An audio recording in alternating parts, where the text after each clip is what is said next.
ISPIS applying DBA Articana. Madam Director, before we go any further, do you got anything any announcements or anything this morning for us? No announcement. Okay, all right, very good. So, does this what could be the outcome of this informal conference? Thank you, Mr. Chair. When the board denies an application, the applicant has the opportunity to request an informal conference with either the director or the board. It is at the choice of the applicant. This applicant has chosen to have an informal conference with the board. After hearing from the applicant and looking at the information that she provided and going through the informal conference, the board has several options. You can decide to reconsider the action from the last meeting, the denial action. And if you vote to reconsider, then the application would be before you again, and you could take another vote on it. You can also choose to do something, feeling unconvinced by the informal conference that you want to reconsider the application. In that situation, the applicant retains the right to continue with the appeal process and go to the Office of Administrative Hearings to be heard before an administrative law judge. All right. Thank you, Director Clownell. So you online with us? Yes, I'm here. Okay, good morning. We got your letter January 31st with the diagrams. I guess I'll just give you the floor right now, and you can walk us through your letter and the diagrams, and then we'll continue from there. Well, I sent you this letter. If you read it, I don't know, do you want me to read it? Or I sent it to you. Like to read it, enter on the record, sure, go right ahead. Well, let me see. I don't want to make it too long. I sent you two diagrams. The first one is I'm asking you to let me use the whole house as restricted area and limited my drawing to 2 rooms, of course. And they will be locked all the time, and there are tents inside the room, ventilation system and everything. And if it's not acceptable, and of course it's covered by cameras of the whole house all the time. If it's not acceptable by you, and I send you the second set of diagram asking you to let me at least use 1 room as a restricted area, even the whole premises is still the licensed premises, just 1 room per going. If this is acceptable for you, that would be fine with me, but there is no bathroom attached to that 1 room as a restricted area. So I'm asking you to leave it as it is and give me another chance. And if you can send the inspector, he will see that everything is secure and safe and clean. And I'm just asking him to give me a second chance. Okay, are there any comments or questions from any board members? Mr. Brennan? Yeah, this is in there, your updated diagram here. It appears that you still need to, if you're taking marijuana from the secure area to say make delivery, you would have to go through the house with it. Yeah, that's why I'm asking you. Either if you don't want me to use the whole house as a restricted area, then I can only use 1 room.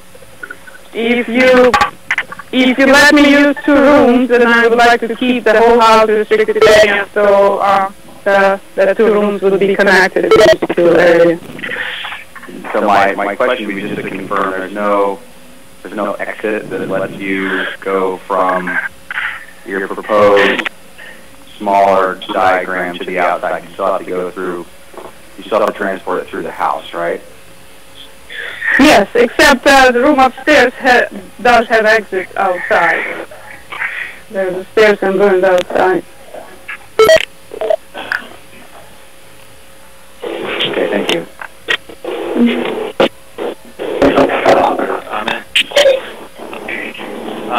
Okay, so help me understand these diagrams. So the first diagram has basically half the upstairs. You've got grow closet number 2, grow room number 2, and grow closet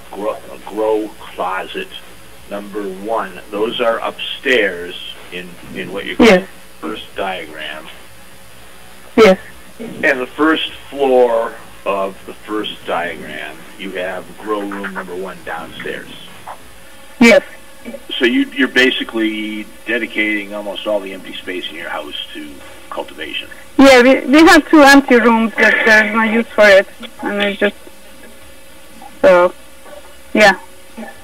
And so again, to follow what Mr. Emmett was saying, that would require you to call the entire household, the entire interior of the house, a restricted area. And I'll repeat again what I said before. I just feel terribly uncomfortable agreeing to let somebody turn their home into, a Big Brother house.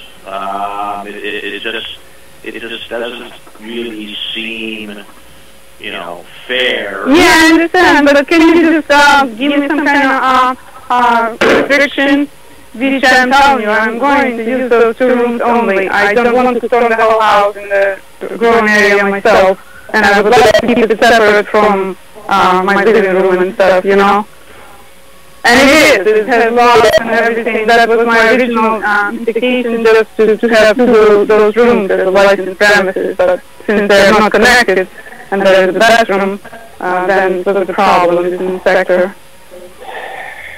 Yeah, and another issue that kind of comes to mind is it's a relatively small house. It's 30 by, a little bit less than 30, maybe 24 or something. Yeah. And you'll have a filter system to keep the odor of the cultivated marijuana from going out of the house, but it just seems to me that it would be very difficult from the standpoint of yourself and your partner, or boyfriend, or whatever you declared it as before. Wouldn't the inside of the house smell? Wouldn't it be a pretty strong odor of growing marijuana inside the house? And no, because fine for you, but I'm just thinking from Yeah, first of all, it's very fine with us because we like the smell. But the second of all, there is no smell at all because the inside, the air intake is coming into the heating system from the living room, and it has outcome to those rooms. But I have a filter that's coming, taking air outside through the window, and I have fresh air coming from the window going into the room because I do need fresh air for the oxygen, for the CO2 sake for the plants. So it's like totally separate circulation, although I do have one heater hole that is incoming air, warm air is coming from the heater to that room.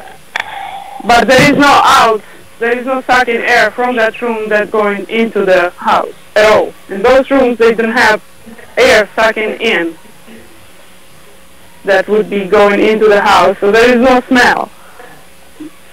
Okay. Even we do not mind smell at all.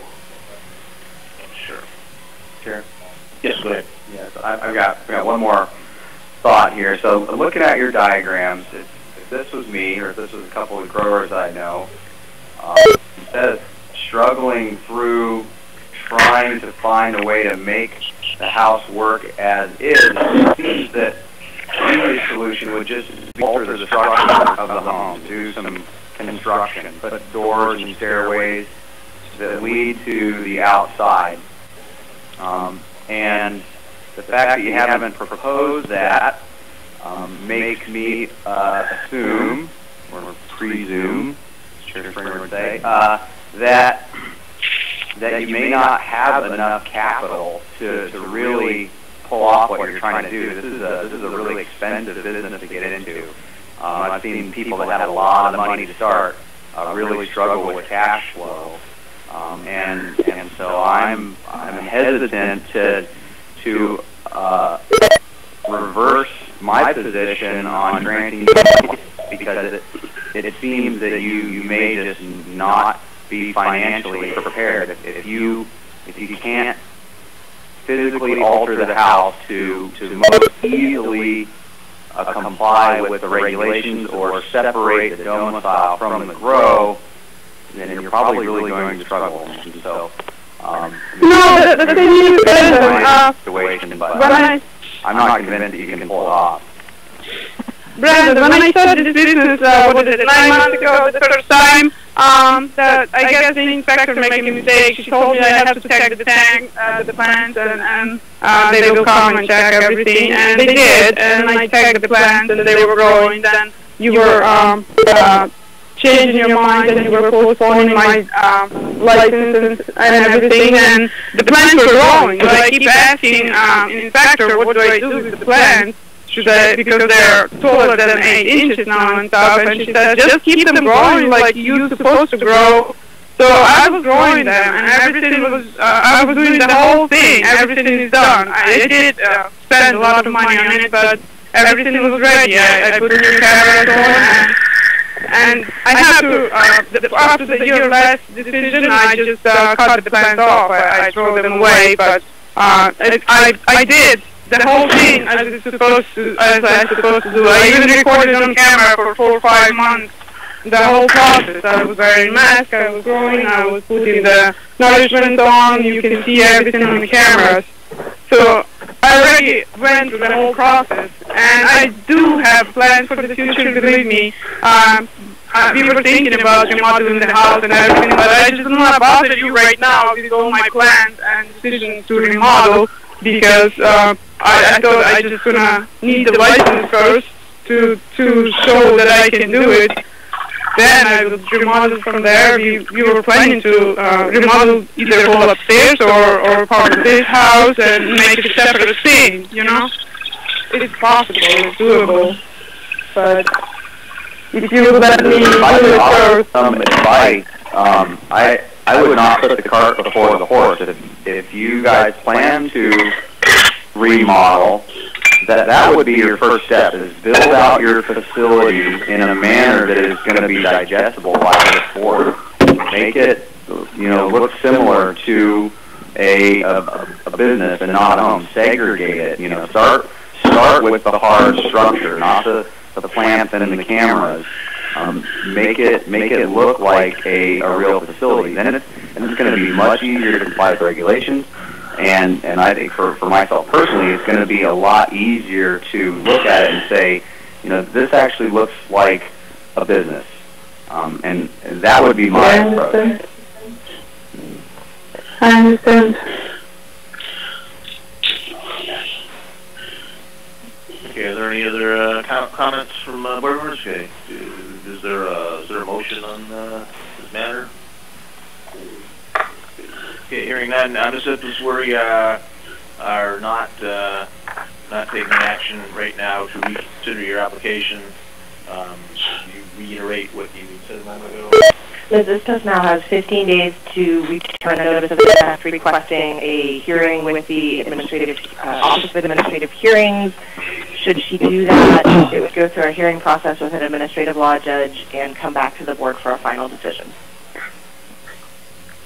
All right, thank you, Ms. Istos. Okay. Thank you.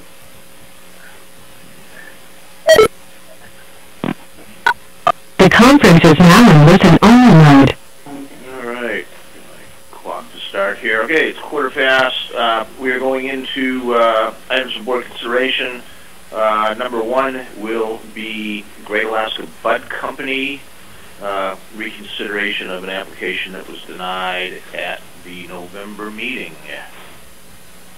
Is Great Alaska Bud Company here represented, or are they on the phone? They must be on the phone. Well, before we go to meet the phone, let's just get up to speed on this. So it was due to lack of detail in the application, too many clarifications, the application was not up to date. The applicant said the application was old, those plans had changed. He requested an informal conference with you, director, which I take it you had? Correct. Okay, but it says here, please note the operating plan has not been reviewed by the staff. So the applicant submitted some appendix documents. There was a business plan, and I didn't even, I don't read business plans. I mean, that's not something I ever submit. At the end of the business plan, there was an operating plan. The very last minute, I checked with him about whether he wanted the business plan to come to the board because it had some information that maybe he didn't want the entire public to see, and he had mentioned that he had the operating plan. So I left the operating plan in, but I didn't have a chance to look at it. It wasn't part of the required submittal. I worked with him on the application itself. Okay. All right. Mute it. Okay. The conference is no longer in listen-only mode.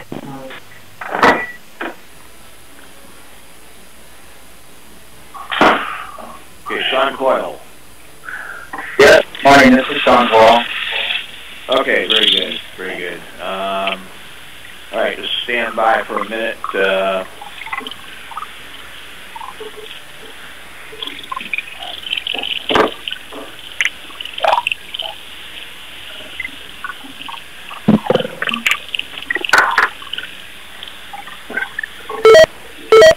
Why don't you, Mr. Coyle, just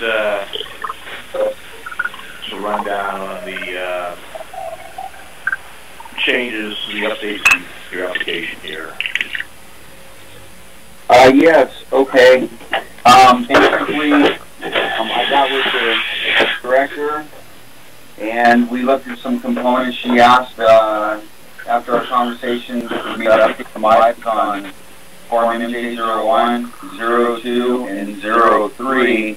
Two was a diagram that had been submitted, but for some reason didn't have it. I'm not sure, but at any rate, I provided that with the whole building, and a schematic, and the parking lot, but not. There were some establishment operating plans in MJ01 that I clarified. Worked with me on that, and I did a whole update on both of the components in there. In fact, by the time I was done, I was actually very, I have to say, happy, because actually it was a chance for me to go back, and I hear people say how, inspectors come in and this and that, and people feel like they're odd. I actually feel like I know more now, and am more intimate with the details and the requirements, that I now really do feel like you really got to know, or you're going to get in a lot more trouble. Sometimes you start early. I know that originally it was kind of maybe understood by the board that it was an early application. I did work on it many times. Somebody told me some of these components should probably be updated. But with the chair here now, I'm understanding and understood that it's quite a bit, and working with retail and the in-between, I've learned a lot more things. So I've become very educated in the process. Okay. Any board members have any questions or comments?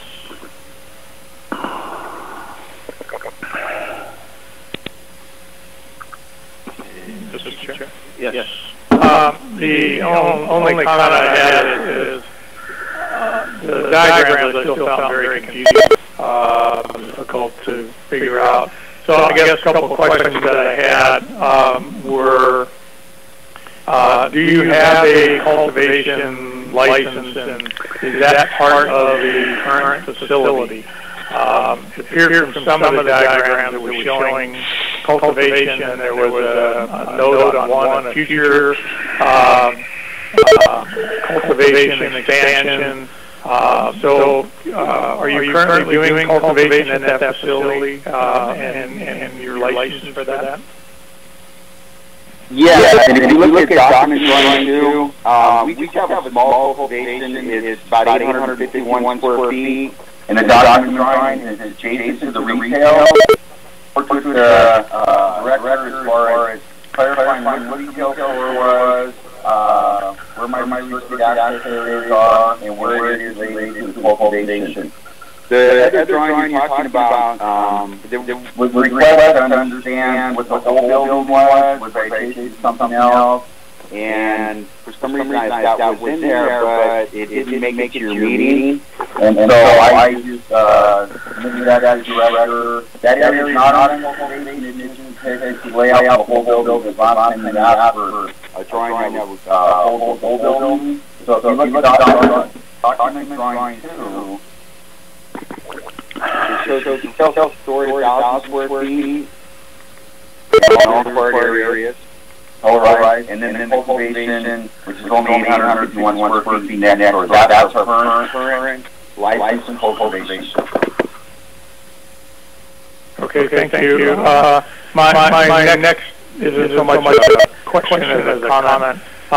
In the updated operational plan, retail supplemental, you do state that if there were regs, you would go for on-site consumption. Those regs are not approved yet, and so if we were to reconsider this application, we would be dealing with the on-site. And the other comment is, as I read what you said about on-site, and I look at premises diagram, you don't have any space in retail that would meet the regs. So, on that standpoint, I think that might be best to reconsider that part of the application. But those are the two comments that I had, and I'm still not sure I understand the space, but maybe other people know those buildings better than I do. Thanks. Thank you. Just a quick thought. I did, the director did have me clarify that there is no on-site consumption, and obtaining this permit doesn't allow me to have on-site consumption only if it is ever approved from the state. And I did have a drawing, an original drawing, when I got the letter from the city and the borough stating that clarifications about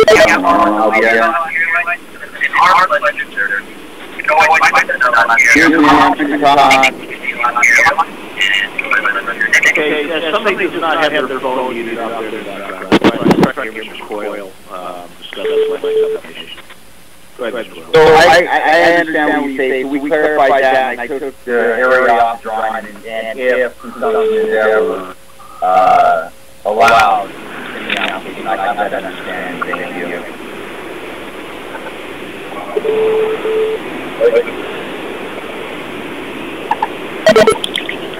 Okay, we also have everything on here.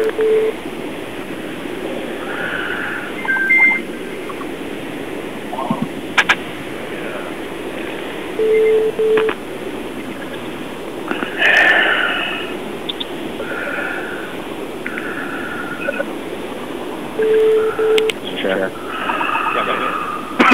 So it does look like people provide much more detail than more external blocks filled in and attempting to describe what he wants to do here. My question would be for the director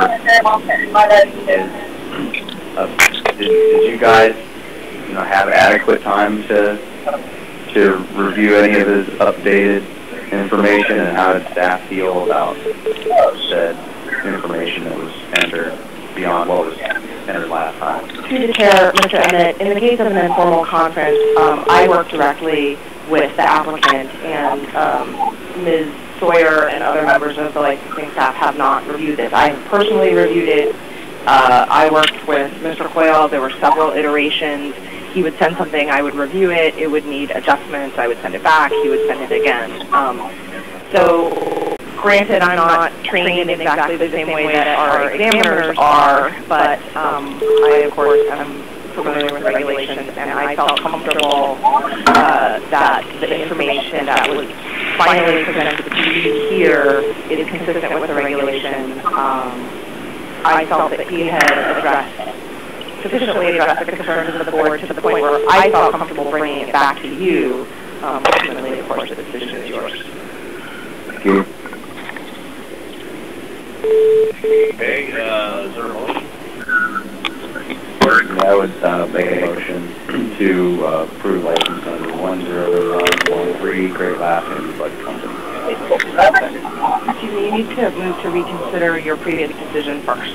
Okay, withdraw my motion and move to reconsider the application denied at November meeting pertaining to license 10113.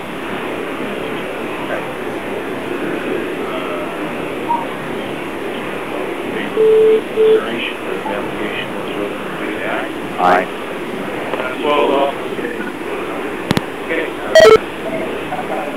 Mr. Chair, I'd like to motion to approve license number 10113 Great Laughing Bud Company with delegation. Okay, move second. Miller, any discussion? Hearing none, Mr. Jones? Mr. Emmett? Yes. Mr. Miller? Yes. And yes, so 4-0, you are approved, so there you go.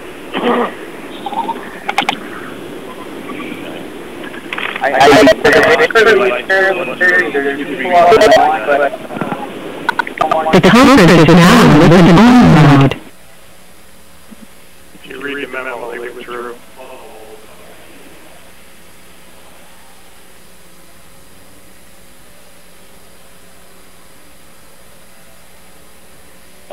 Which brings us to license 11119, Good Deed Organization, Robin Thomas.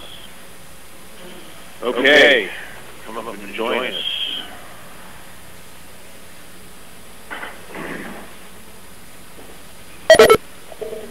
Good morning, General Dean, Counsel for the applicant. Robin Thomas, owner of Good Leaf Organization. Okay. So we denied this application in November for a number of reasons, lack of detail in the application, some inaccuracies in responses, and there were some concerns among the board members that maybe the applicant didn't quite understand some of the regulations. So go ahead and make your presentation. Sure. So Robin's lived here since high school, and so he's been wanting to open up a retail shop because he has limited cultivation. And since the denial, he has worked with Erica, Director McConnell, on working on his application, and then he also brought me in recently, pretty much after Erica and him kind of went through this and tweaked it and made it a lot better. So he's excited about the possibility of you guys reconsidering this, and I'll let him speak more to that. And, you know, my team and I were committed to helping him remain compliant, addressing the concerns we had at the last meeting. Sure, Chairman Springer, Director McConnell. I just wanted to say that it's been a huge learning curve for me, and get a little bit smarter every day. And it just reminds me of the old adage, the smarter you get, the less you realize you know. But yeah, I made some changes in the application, and there were about 7 items. There was diversion detail, signs and verbiage placement, verbiage for the signs was not verbatim, and so made those corrections. Had some signs made up with white lettering, got those posted. Cameras focus on secure storage area in the retail was one of the items I remember. And, restricted area was outlined in red in the diagram, so that it is more obvious where that is, because there was some discussion on the bathroom in the November meeting, and that's now a employee-only bathroom. It still has a secure video cabinet in the bathroom, but the bathroom is locked with a commercial steel door, commercial locks, and it's very secure. On the warning labels, have the same problem with verbatim verbiage from the regs, and so we worked on that, corrected woman is now women, and there was some other ones. And waste disposal was discussed, and I kept referring to cultivation, which I'm going to refrain from. And all the waste disposal is going to be done on site in the retail prior to moving to cultivation. And that's discussed in the application, the 50-50 mix with used soil. Imitation, etc. Is there any questions for Mr. Thomas? Okay, so just how big is your retail? I mean, it's pretty small. Yeah, it's 7.5 by 10 something. So you could get 3-4 customers in there comfortably. And they'll have to back out. We have, plans to expand down the road. How's your cultivation going? It's going well. Last time we talked to you. It's going well. We had some issues with condensation and the cold weather. The door doesn't really have an Arctic entry because it's right up against the property line. And that's something I have to work out with the city. Put a carport there or move, the door to the back of the property. And there's more room to build out. But, yeah, you got it dialed in pretty good. That's some nice product.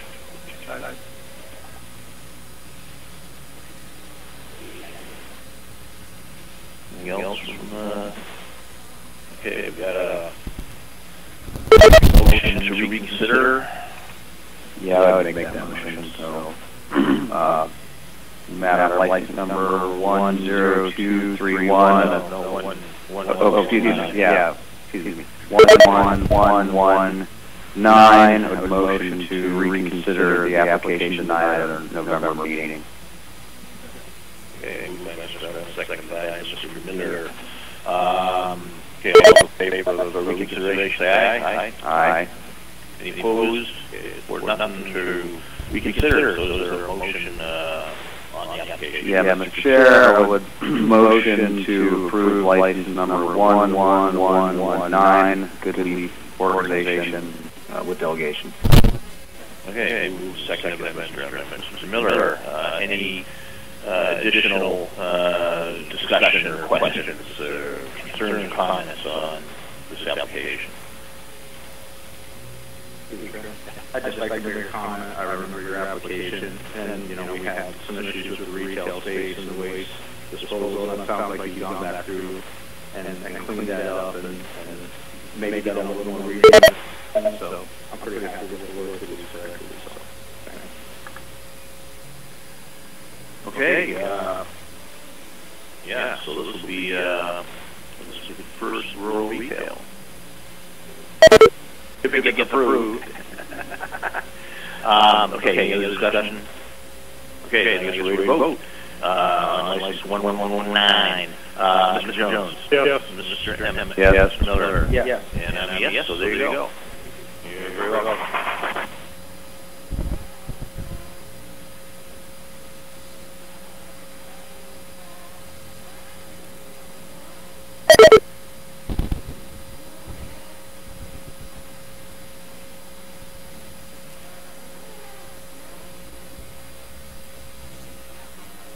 Okay, which brings us to license 12833, Alaska Lovenet LLC. It looks like they are here.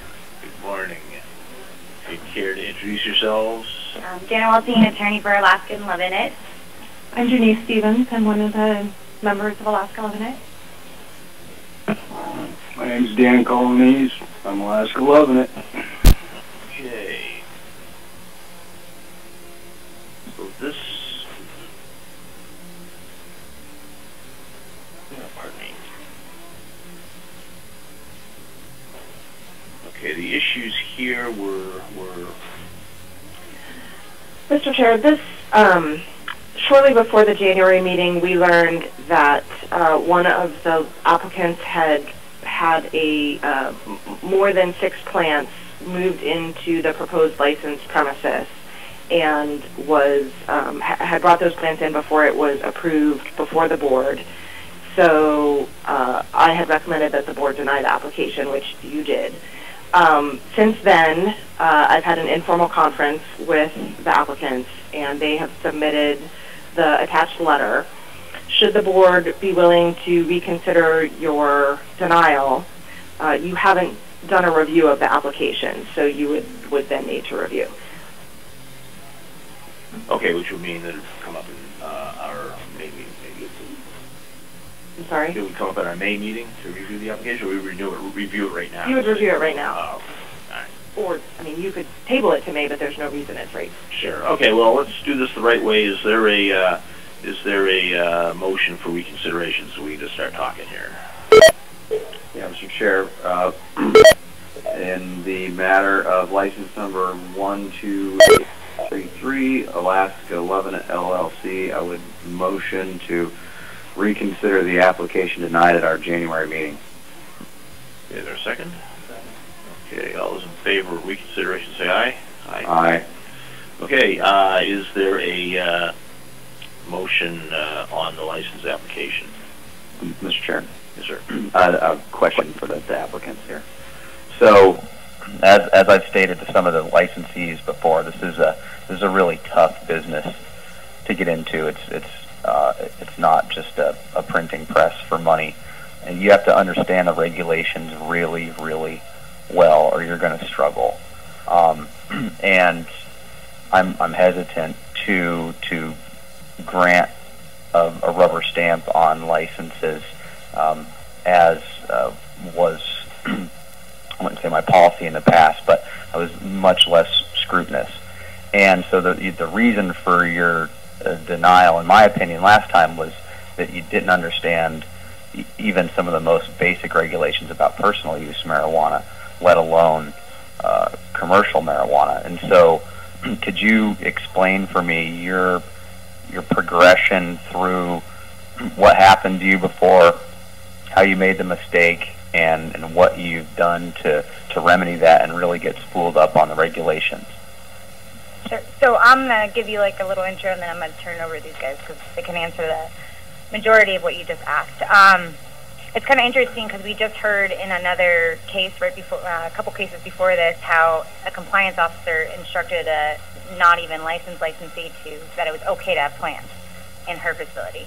So I think it's pretty clear. You don't have plants in your facility until you're open. However, Dan was actually living at the premises at the time. But regardless, he had over the amount of legal plants anyways. So that's kind of the issue. Since then, Dan's understood that he's really good at growing plants, but maybe Janice is really a lot better at reading code. So she's a certified public accountant. She runs her own practice. She's going to be shifting some of her caseload over to her sister in Seattle so that she can take on more of the compliance role and be more involved in that part. So every team has to figure out, who's your striker and who's your defense, who's going to play what position. And I think this is an excellent learning experience for these two to figure out what their strengths are and where to play. Do you want to add to that? Sure. Yes, so my name is Janice Stevens. I am one of the members of Alaska 11. As Jenna said, I am a CPA. When Dan and I first came together, like any partnership, we've had to learn, like she said, what each other's strengths and weaknesses are. Dan, though he can grow marijuana, is maybe not the best at reading regulation and interpreting them. I've taken over more of those reins, and my cousin and I are committed to kind of managing that whole side of the operation. We'll be writing standard operating procedures, training employees, managing employees, and that's something that I am very well rehearsed in. I'm capable of reading and understanding the code and regulations as we go along, and I'm also not afraid to ask questions and communicate with enforcement as we move along and try to do this the right way. And just to clarify, so Janice's cousin would be coming on as an employee Oh, and okay. Well, she'd be an employee, she's not a licensee, and so she set up doctors' offices to help them understand and their staff to understand HIPAA compliance regulations, so that's why her experience is applicable. These two hired me after your January meeting, and so my team and I are going to be working with them too to help them, make sure they understand the rules and the regulations. Do you got any questions? Yeah. Basically, how it all started was when our application was deemed complete. I kind of took that as a misunderstanding as being approved and started moving stuff into the building. There was a few mother plants. I mean, some of the plants were just seeds I was starting. I since then now know that there's supposed to be no living marijuana in the building until you actually have permit in hand. I was trying to be responsibly ready for the turn of events that were coming up. Okay, thank you. Yeah, and I will say, from looking at the pictures, your plants look really nice. The question of whether you can actually grow the marijuana or not, I think is answered from the amount and the health of the plants that you had in there. My really only concern was the regulation. It sounds like you guys have put together the right team to handle that, and so that's why I'm willing to reconsider. Mr. Chair. Yes, sir. Two questions. I'm looking through the tab on this computer, and I know that Ms. Wellstein sent out a memo. I can't find it in there. I'd also asked for, because in your memo, I've got it. Don't worry about it. It wasn't in here. And the director said it was attached, but maybe somebody can point it out to me, but I don't see it. And secondly, it says here that if we were to reconsider and approve the application, you recommend upholding the protest of the city of Homer. And I hadn't seen that letter. That was commented, and that was supposed to be in the updated one, and I don't see it here either.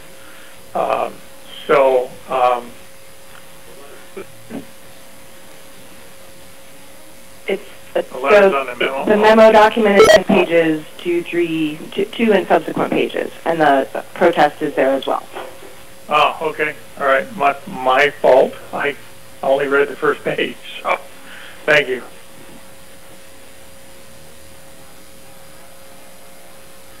I was under the impression, and maybe Dan can speak to this, that the city of Homer was just following the denial of AMCO, and that if we were to be reconsidered, that that may not be the case the second time around. Mr. Chair, can I speak to that?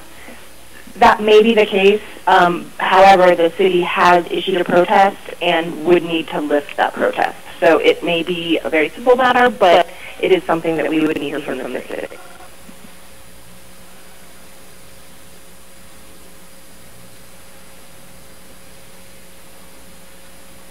Okay, we have a few minutes to peruse the application here again. Now, who's the, I couldn't make out the signature. Who owns the property that the cultivation facility is on? Neither one of you, right? No, it's owned by Ketchmack Properties, Eric and Trina Fellows. And the buildings are all built, and all the cultivation equipment is all installed. Building is the electrical hasn't been put in, 82 tons of refrigeration hasn't been paid for or installed or any of that. We're kind of hoping to get through this before we make those purchases. So how long, just going back to our per meeting have about licenses that have been in, either waiting for inspection or approved and haven't started? How long do you think your start time might be?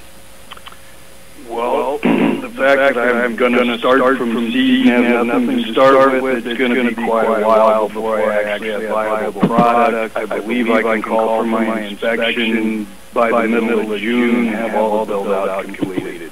It's going to take 6 weeks for my AC units to get built and shipped to this country.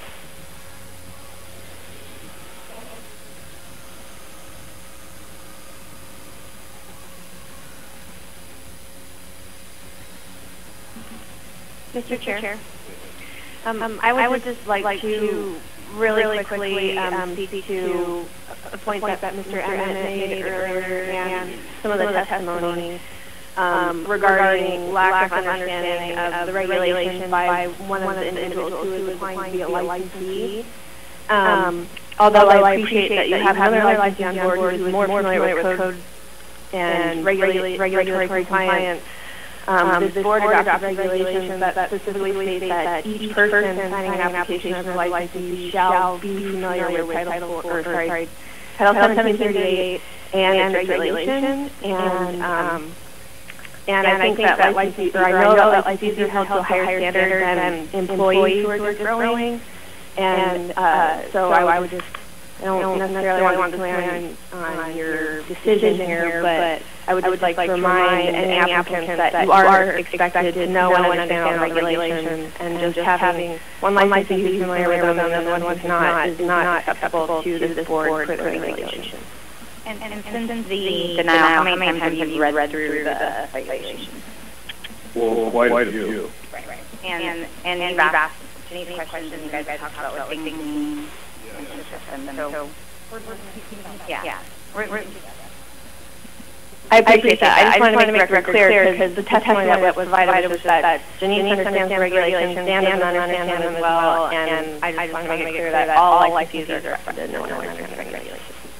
Yeah, which kind of thing to point that out, and then does, you also say, well, your Dan hired somebody who's going to be the compliance officer, and that didn't work out after you interviewed them, now you're going to hire somebody to be the compliance officer. Well, we're looking at having somebody to be on site to help with compliance part of it. Right, but compliance is a responsibility of the licensee. Sure, it is, but also it's always two heads are always better than one. And so when you're on site, it's good to have employees that also are in charge of compliance. Well, that's why they get handler cards. That's why they get handler cards. So I'm just what's the first thing that you learn the first thing you learn in the military is always be nice and paper to cook. First thing you learn in law school is that ignorance is law is no excuse. So, we expect licensees, when you've got multiple people on a license, we expect them from the time they sign the application to be familiar with our regulations. And if it would make Ford feel more comfortable, I know Erica spoke to the fact that we don't want to give you any more work than you already have, and I wouldn't say that, but we can do voluntary quarterly reports as to, our progress and how we're complying with the regulations. That's not the point, and that's not the issue. And we don't have any method to even suggest that. So you're either compliant or not. And really, if you think about it, the regulations for cultivation are a little more straightforward than they may be for retail or anything else. So, the issue here was that misunderstanding by one of the individuals on a potential license, just because you get a number when you send in an application, that's just a tracking number until we approve the license. The number goes on the license. And we've heard that from other people. Well, I've got a number. Well, I mean, you had a song called I Feel Like a Number. And we just heard that, an enforcement officer told them it was okay. That's entirely not but I would, so please don't keep I would recommend different issues, entirely different actions. Well, I would recommend that, or I would suggest that, Dan wrote this application himself. Sure. So this is the application that he wrote. This is his understanding of the regulations. So if you review that his narrative in the application is not understanding the regulations, then that would be. I am following on with the point that Ms. Oates made correctly, that it is expected by regulation that applicants and licensees have their own knowledge of license or regulation. You wouldn't want to get in an airplane with a pilot. Well, I think I got to call out and take off. Okay, and I'm not, to use a human word, I'm not just stocking you, you know. I'm just saying this is it. And sometimes we have discussions like this in hopes that it is instructive to other applicants, to other licensees. So, and as the Mafia guy said before we pull the trigger, it's not personal, it's just this. So, how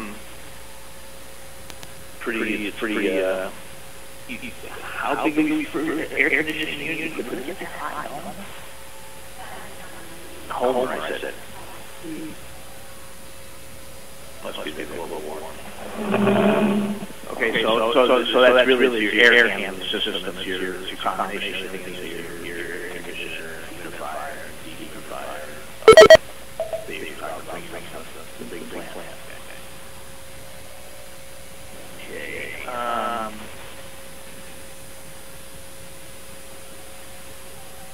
Okay, does anybody else have any other questions or comments or concerns for the applicants?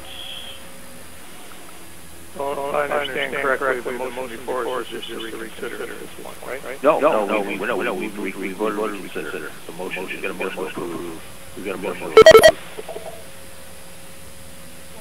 I think we motioned to... Motion to reconsider, we don't have a motion to approve. Oh, really? I guess you would have got we had. We voted on the motion to reconsider. Right. So we're reconsidering. We're reconsidering. We do not have a motion to approve yet. All right. I will motion to approve license number 12833 Alaska 11 LLC with delegation. Part of that delegation being that the city of Homer protest is listed. Is there a second? Okay, moved and seconded. So on the motion, is there any discussion?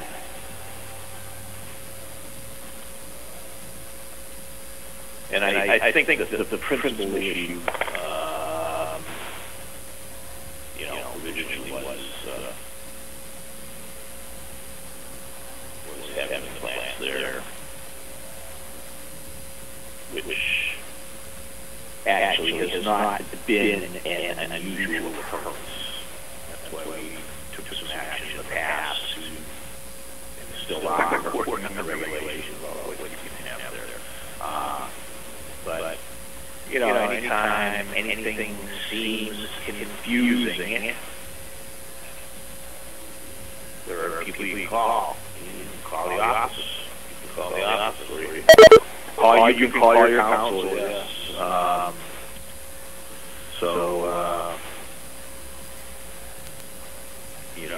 Let all this be instructive.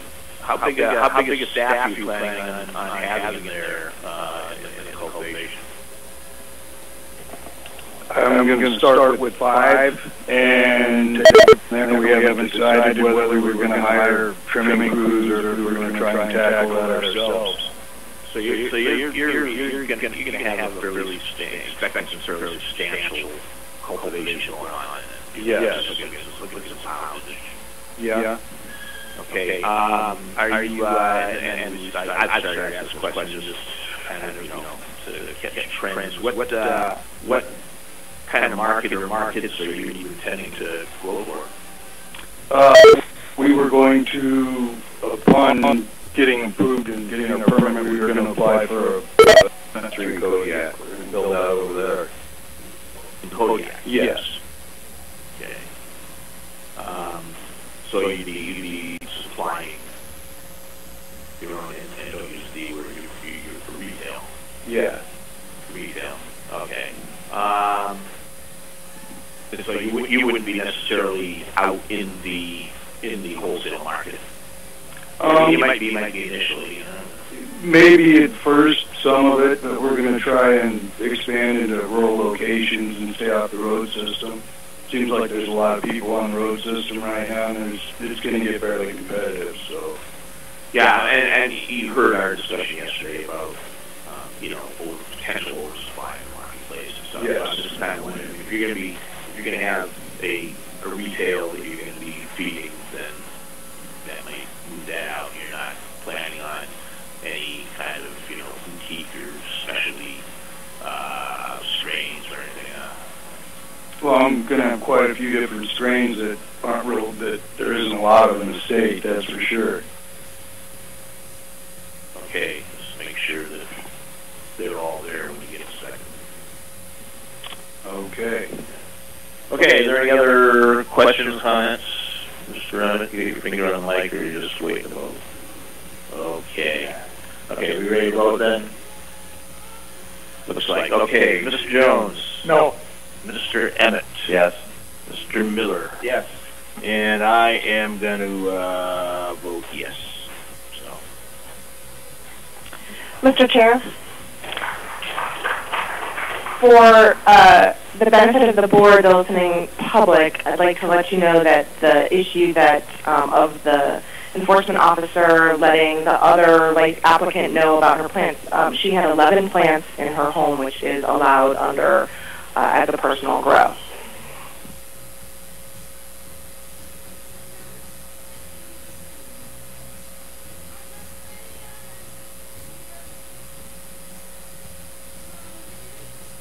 We are going to go to Northern Dreams LLC. Northern Dreams LLC here, represented. Okay, take the phone off mute, and we'll see if Northern Dreams is out there. The conference is no longer in listen-only mode. Good morning. Are you with us? I am with you. We are with you. Okay, very good. Why don't you just go ahead and identify yourself real quick so we know who we're talking to. Andrew Wessel with Northern Dreams LLC. And Sarah Williams with Phoenix Rising Incorporated. Okay, and you're his consultant, Miss Williams? Absolutely, I am. Part of the business? I'm a consultant. Okay. So this, just hold on 1 second. This is the community council issue. Mr. Chair, it came to our attention after the board acted on this matter that the community council notice required by CAAC 306-025 B3B was not done as they had attested to, and so I recommend that the board rescind your approval and require them to go back through the noticing process and come back before the board when that is finished. All right. Okay, so it has, okay, Mr. Wessel, have you accomplished your public notice yet? Yes. Community council? So let me give some insight here, because this is all my mistake. Let me give some insight here. Brandon, I want to thank you for those kind of 3-4 questions that you gave, because it gave me some really good, solid guidelines for how I can describe what happened here. So what happened to you before was that the breakdown of my marriage, my health happened, the organization of my business fell apart. So I was disorganized. I missed the notice. I passed the application on to a contractor to help me with it, and then we missed the notice. And so what I will do to remedy the issue is we will accept the re-advertising requested action and complete other affidavits for local government notice, as well as make a formal presentation to the community council.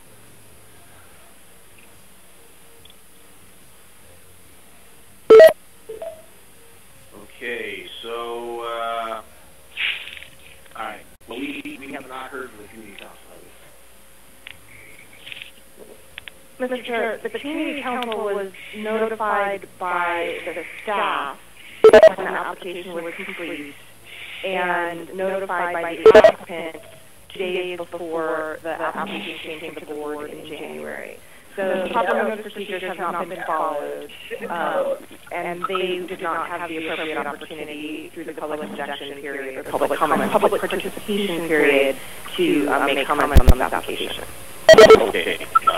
We agree with then I guess that, so we should probably, the best way to do this would be to table. Mr. Chair, what I recommend is that you rescind your approval and direct the licensee to renotice the application by all methods, posting, publishing, and notification to Governor Council. So essentially, go back to a step in the application process that wasn't done appropriately, and then move forward from there. The applicant should have no trouble getting this required notice done. If they get on it immediately, there should be no trouble for them getting it done and moving forward to get onto the next agenda. Absolutely, and whose intent is to leave here today after this call is done and drive directly over to the Frontiersman to start the advertising process. Okay, so is there just a question. Since this is a limited cultivation and we licensed in January, was it? They're still in delegate. That's correct. We rescind our action of approval. We are not taking away approval from an active grow. Correct. Okay. I wanted to make sure I was not going to do that. Well, I would move that the board rescind our approval of this license and require our applicant to renew the application in accordance with 3 AAC 306.025B. Okay, Second. seconded by Mr. Emmett. Any discussion? Just one point. I appreciate Ms. Williams' explanation, but I think the caution is no matter who you hire as a licensee, you are hiring them. It is your responsibility as a licensee, even if your consultant and/or attorney make the error, you're still responsible, not them. So I appreciate Ms. Williams' explanation, but the licensee needs to abide by the rules to be respected. Absolutely, and yet at the same time, Andy trusted in me to guide him, and so I think that they're responsible and very, Ms. Williams, we're in the middle of Ms. Williams, we're in the middle of deliberating on vote, please. So. Oh, I'm sorry. All right, thank you. Okay. The conference is now in listen-only mode. On the motion to rescind, Mr. Jones. Yes. Mr. Emmett. Yes. Mr. Miller. Yes. Yes. So the license is rescinded pending reconsideration, pending resubmittal, I guess. No, going back to the notice The application is rescinded and must be renoticed, and you'll inform them. Yes. Okay, all right, thank you very much. Which brings us to operating plan changes,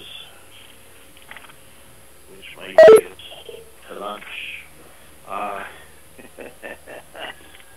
And we will start with license 1005 Rosy Creek Farm, standard cultivation facility. It appears that Rosy Creek Farm is represented. And is Mr.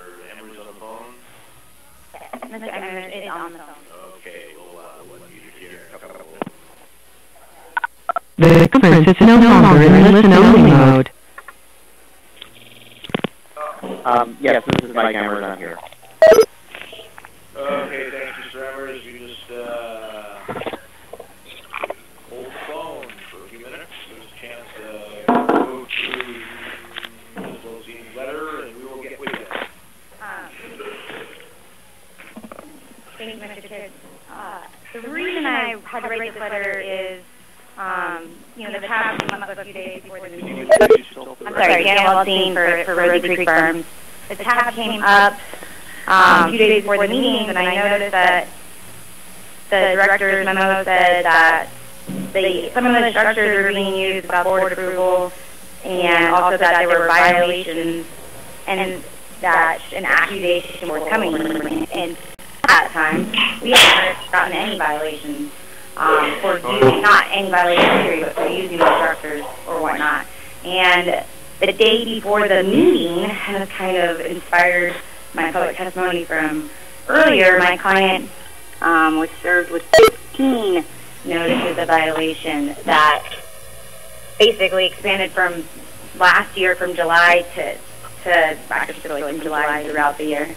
And almost all of the NOVs were from when he asked for help from enforcement. So that's what inspired my public comment. But I want to not focus on those because those we will address, and you'll have time to deliberate over those, and you'll hear from both sides, and then you can make your own decision. What I wanted to do is walk you through the letter for the structures that we're requesting to be used. And I wanted to remind you that this is an outdoor farm, and the entire 7.5 acres is fenced in by an 8-foot security fence, and the entire 7.5 acres is the licensed premises.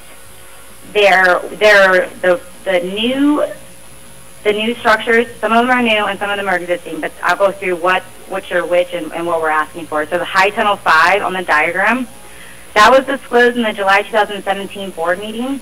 And I don't know if you remember that request, but it was so that Mike have his kids on the premises to participate in his vegetable farming, which he's done for decades, and the board wasn't comfortable with that.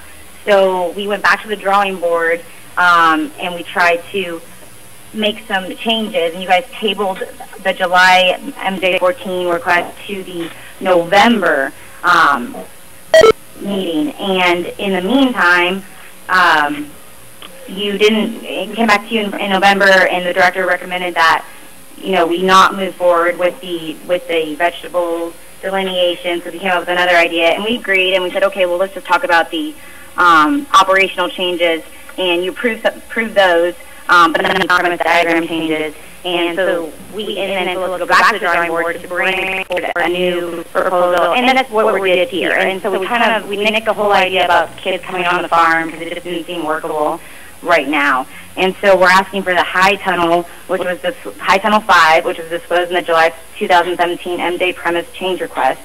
And it's never been used for marijuana to date. It used to be used for growing cherry tomatoes. So we're asking is to switch it from cherry tomatoes over to the use of marijuana. And so far, no marijuana use has occurred in high tunnel 5.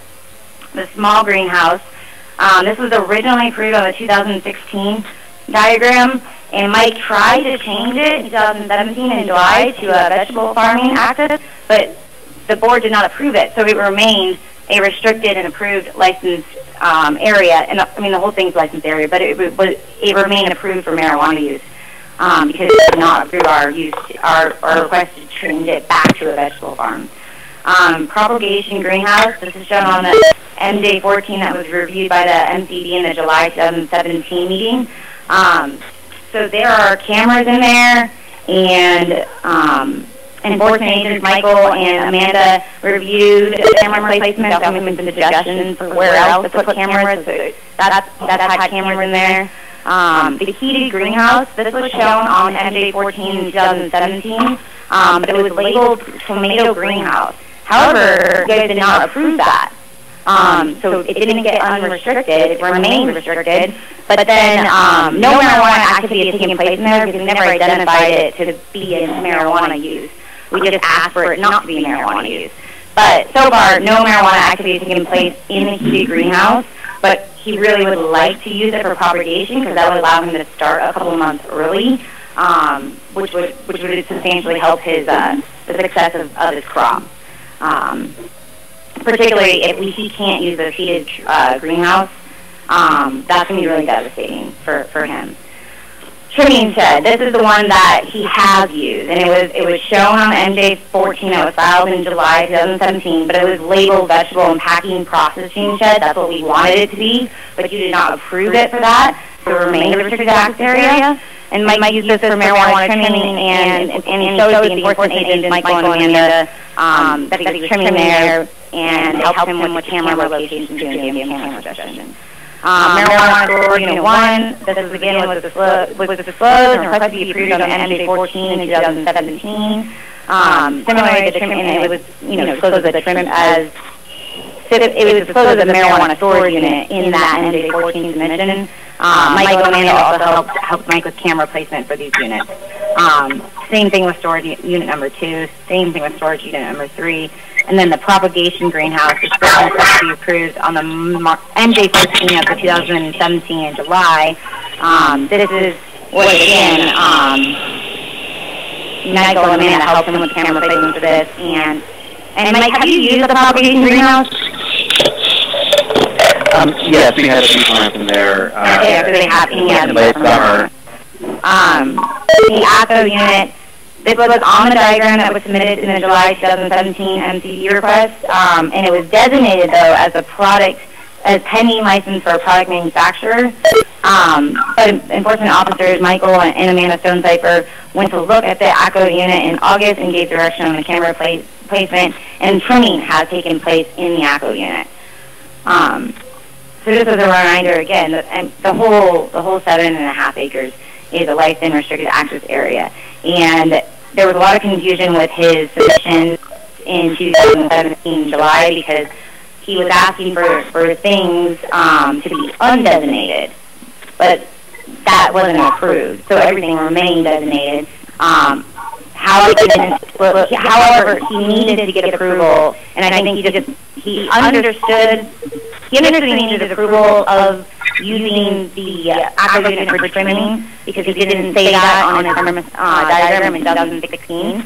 But because Michael and Amanda helped him with camera placement and also told him to file MJ14, which is what we did after they told him. I think they told him in September, I want to say. Yeah, September. But the thing is, you had that MJ14 in front of you anyways for November, and so we didn't want to complicate things by throwing in yet another MJ14 in between those. So it's kind of a complicated turn of events, but this is what we're asking for, and we're happy to answer any questions. Mike, do you have anything to add? No, that's accurate. May I ask a question? So, Ms. Wellbeing, is this the current approved premises diagram? The first sheet goes original approved diagram in 2016. And so this is the original one. And nothing's been approved that changes this to date. There have been requests, but nothing approved. Is that correct?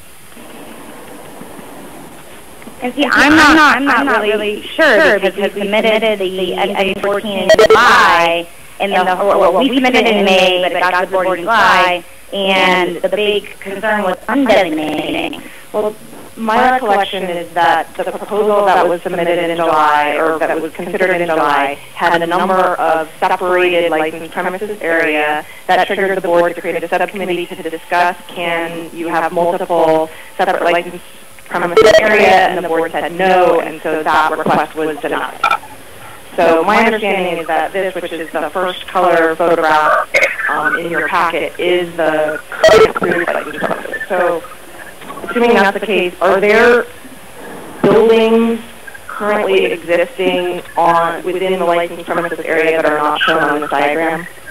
The ACO unit and the 3 marijuana storage units.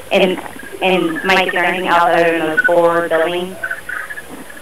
The original plan and the propagation greenhouse.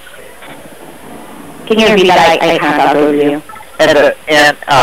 And in addition, there's the propagation greenhouse. That's correct.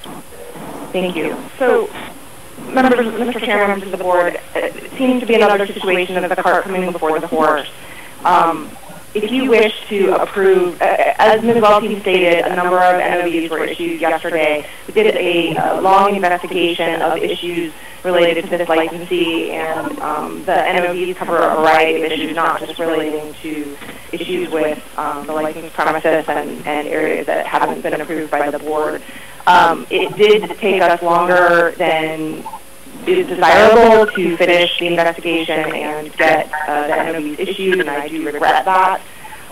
If the board wishes to approve these changes, that's fine, but you just should know that there will be an accusation pending due to the significant number of violations that we've found in relation to this licensee in the past year. Mr. Chair. Thanks. So I try to understand this versus other operations. This has been a unique application from the beginning in the sense of using part of an existing farm, sort of having multiple buildings where almost all the applicants are a single building. In discussion with one licensee in Juneau, totally unrelated, we were talking about road construction versus retail. He mentioned that they had just, added more floor space to their warehouse and added to the standard grow. So I guess I'm trying to understand that if there's multiple buildings and the entire area is a licensed premise, the difference between use of one building or not using or switching buildings versus, say a 3-story warehouse and you use 2 stories and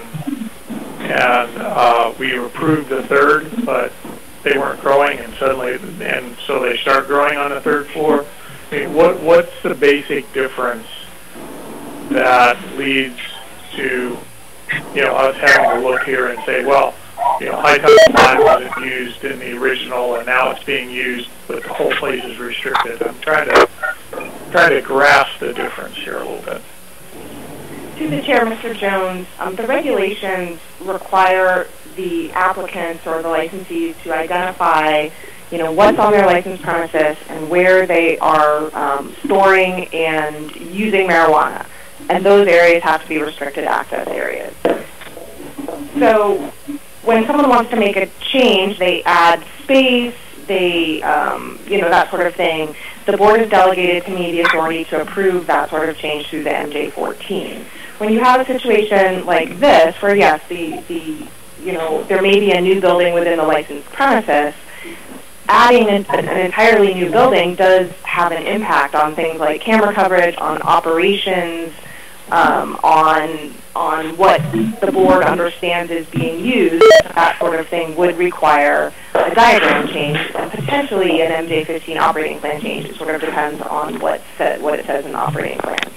So those things need to come to the board through me for approval before they can be used. And I think Ms. Oates has something to add. Through the chair, Mr. Jones, so the regulation says a holder of a marijuana establishment license may not alter the functional floor plan or reduce or expand the area of the licensed premises without first obtaining the director's written approval. So when somebody's expanding or reducing the area, that's pretty easy to see. Altering the functional floor plan is contemplated to be different than just expanding or reducing the actual square footage. So I think maybe that kind of somewhat answers your question, because I think the example that you gave was adding a 3rd floor versus not using the 3rd floor. But either way, adding additional buildings into an existing licensed premises area is altering the functional floor plan of that area, as Director McConnell stated. I think I get it. I know we have approved restricted access areas where instead we're using floor 1 and floor 2, and floor 3 will be added if we have enough product, and so we approved it. So I was just assuming that they could go ahead and grow on the 3rd floor. We've done that. We've done some applications where they said we are not going to use the 3rd floor, and if we do, we'll come back. But here you have more of an outdoor area. I guess even without the high tunnel, they could theoretically just plant it in the ground and not have a high tunnel, and that wouldn't change the functional floor plan. So I guess I'm trying to understand, and this has been a struggle all along as we looked at this because of the family, the former history, and they've been really clear that they are now saying this whole thing is restricted access. And it seemed like if they were to suddenly decide that, outdoor growing doesn't work and they put in 22 more high tunnels, they might be changing the functional floor plan, but they're not increasing, they're not doing things differently. So I'm sort of struggling with how to interpret the regulations. Ms. O's is right. We do require if they change the functional floor plan.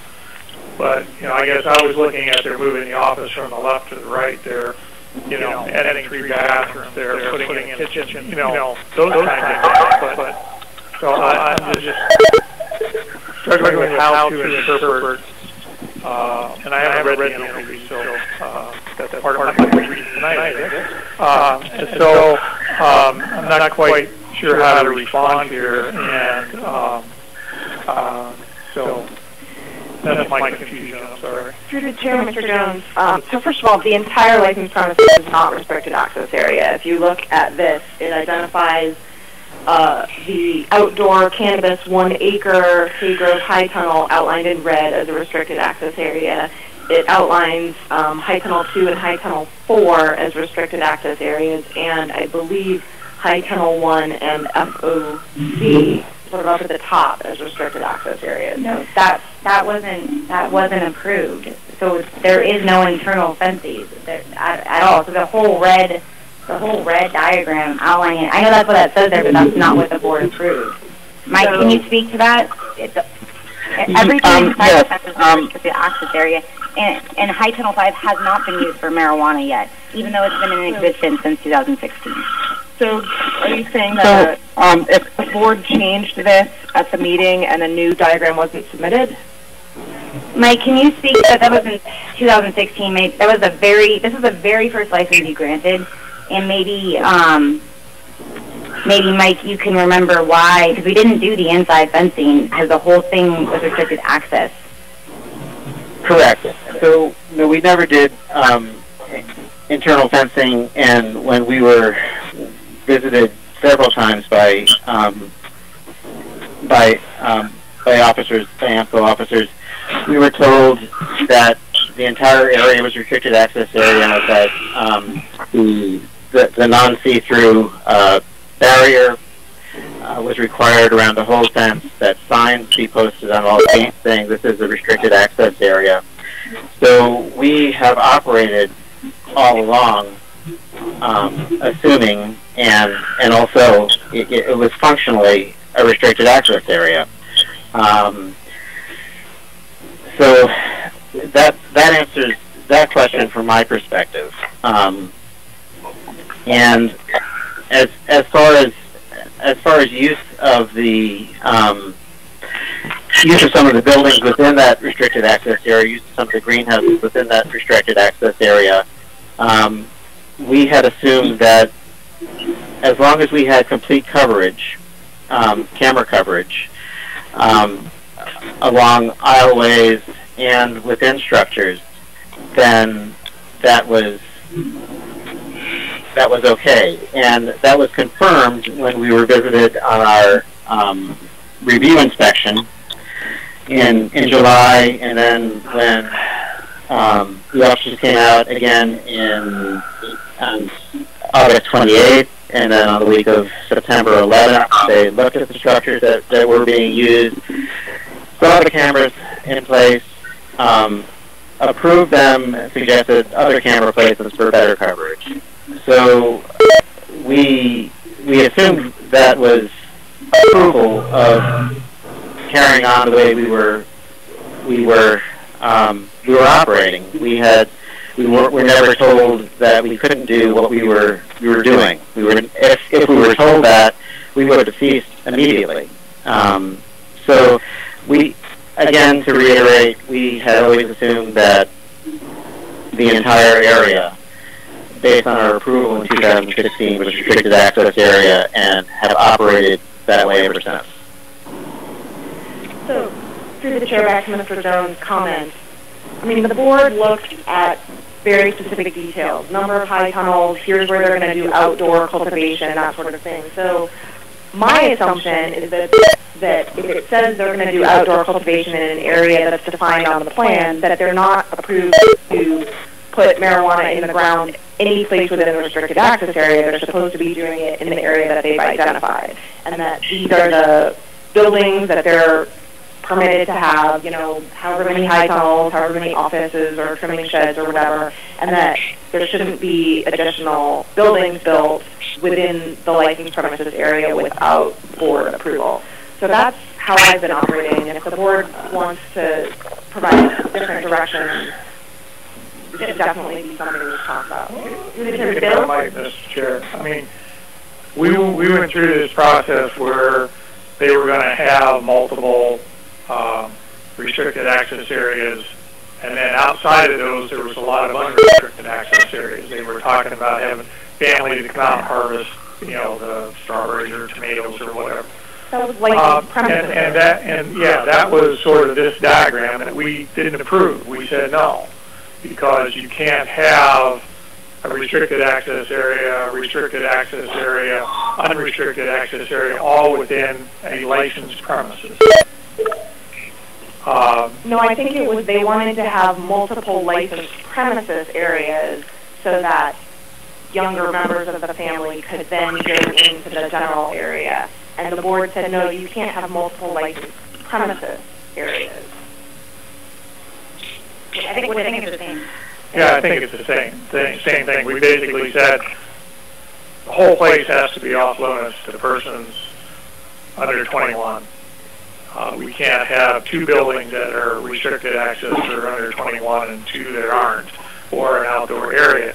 So if I remember, this was sort of what was proposed, and we said no. So if we said no, then I think Ms. Wellstein's argument is it goes back to the original. This is the approved diagram. What was proposed is several pages later under the MJ14 premises diagram submitted July 2017. So all of my comments have been related to the approved diagram. The original approval was the entire fenced-in area, 7.5 acres. And I don't disagree that the functional floor plan has changed by adding new structures. I absolutely agree with that. I think the difference is here is, one, I think anybody's allowed to build something on their licensed premises, but they have to ask for it to be used, right? And so in that case, I think that we did make a mistake with trimming in the trimming shed, because that was not asked and approved by you guys. Mike thought that, you know, the inspectors coming out and helping him with the camera replacement was a good indication he could trim into there. But for the most part, you know, most of these were on the premises diagram already. Again, I went through the ACO unit and the 3 storage units and the propagation greenhouse, or not. And so that, you know, that, including with all of the other things that we said, you know, in this list that I gave you, is what we're asking for. And again, it goes back to this back and forth that we try to, you know, try to get the family to come in, the kids to come in, because they've been doing it their whole life. But that wasn't approved, and so we just are cleaning up how we want to go forward. Mr. Chair. So I've been out to the farm, and different iterations of the diagram aside, the perception that you get when you go there is that the entire area is a restricted access. It's like a compound. You show up there, there's a site obscure fence around the entire thing. You go in, it's almost like a yard at a prison where there's cameras facing in on you from every angle. And so there are multiple different structures there. To speak to Mr. Jones's point, I would have to concur about the placement of a high tunnel being there or not when they're growing, because a high tunnel isn't a secure building. Like, you can walk up to the side of a high tunnel with a razor knife, slit the plastic, and just walk right in, you know. And so really the only issue would be, okay, if the high tunnels are packed densely enough that you might need to add a camera or two, that could be an issue. But technically a high tunnel is still growing outside because it's not a secure building. And so I guess I don't want to get into the NOV things. I haven't read them either, but it looks like what they're trying to do here is just simplify the plan. The whole place is going to be restricted access. They want to use a couple of buildings. Now, Ms. Waltine, a couple of these proposed are actual structures, right? Like you can't see, like the shed would have to have cameras inside because you can't see through the And they already have sides cameras. of the shed. You know, the shed, isn't the shed, Mike, isn't that the one with the painting that Joan did, or is that... The shed is an open air. It's an open air structure. It's an open air structure. So that, you know that painting, when you walk in, there's this big Rosy Creek painting? Correct. That's been there forever, because his wife did it when they started the farm. But that is an open air structure, but that has cameras in it. It's just a shelter that is fully open. Mr. Chair, this is James with Enforcement. I do want to add that these were not just open air structures. There are documents that show that there are structures to include climate-controlled metal storage containers and a 2-room prefabricated office building that were built prior to being approved. So I think there's just, listening to this, I understand that they're saying that enforcement was there and noted these things, and the common word I'm hearing is help, help, help. While I understand that enforcement here is to assist when needed and to correct problems before they happen, I don't think it can be argued that the fact that enforcement is here is to document mistakes to bring back to the board. And we're seeing right here where there's a substantial, there's not just minor changes, there's been substantial changes to the licensed premises without board approval, prior to board approval. And in any instance, take the open outdoor grow out of the picture when you deal with any type of licensed premises, and you change a functional floor plan or anything that adds like a wall or anything else that will change the security requirements, there's a huge issue there, and I think the licensee recognizes that. And I have Investigator Case on the phone as well, and if needed, he can verify if he did talk to Mike Emmers about those not being approved. But I just want to be clear that it's just not tunnels we're talking about. We're talking actual buildings that were built prior to approval from the board. Yeah, he's absolutely correct. You know, so it's storage, like we mentioned before, marijuana storage unit 1, marijuana storage unit 2, marijuana storage unit 3, the propagation greenhouse, which I believe is, Mike, is that the propagation greenhouse, is that hard or is it plastic? Like, it's plastic. Plastic, so the same kind of high tunnel material, and then the ACO unit. Correct. All of those were new to the farm, and they were put on the farm. But I don't see anywhere in the regulations where you can't build something in your licensed premises before getting it approved. How is that not altering the functional floor plan?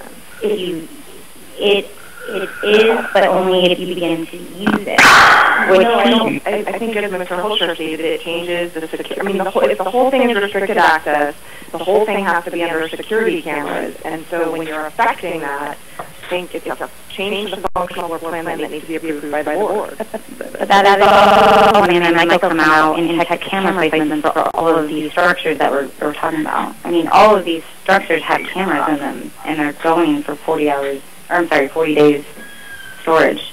Mr. Chair, I think that's right. I think we're actually starting to get away from the plan change and more into the discussion of the validity of these NOVs. I'd like to pull it back a little bit and just address the matter at hand, and then we can address the NOVs. Well, we're not even the recommendation from is to table the request for the operating plan changes pending I receive the NOVs and a hearing on them. I kind of think that's appropriate. I really do, because we're dancing around here too much. We're going from operating plan to NOV. I mean, I still couldn't say for sure that I've looked at a diagram here that shows the way the place looks right this minute. And, well, It's the diagram you have in front of you. Well, is it the first one? No, it's the one it's the one in your tab. It's the NJ14 that you're considering. And through the chair, with all due respect, I feel that you're going to be punishing somebody before they're proven guilty. Because by not approving this, Mike is not going to be able to start his seeds. He is an outdoor grower. He starts from seeds. Why would he not be able to? Because he doesn't have a seeded greenhouse. Without these approvals. If I might speak to that, just a sec. I'm happy to address the NOVs at the appropriate time. And we have already prepared. Already been writing responses to them. However, the reason why we're requesting approval, especially of the tomato greenhouse, is because it's the only heated greenhouse. I haven't used that up until now. I would like to use it now to get a jump on the season. In the past, we were operating on a slightly different model in that we were focusing on just planting the entire field.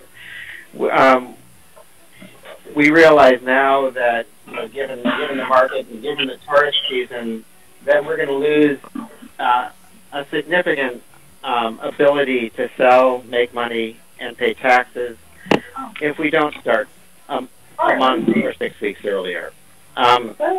So that's why we're requesting approval for at least a tomato greenhouse so I can start seed right now.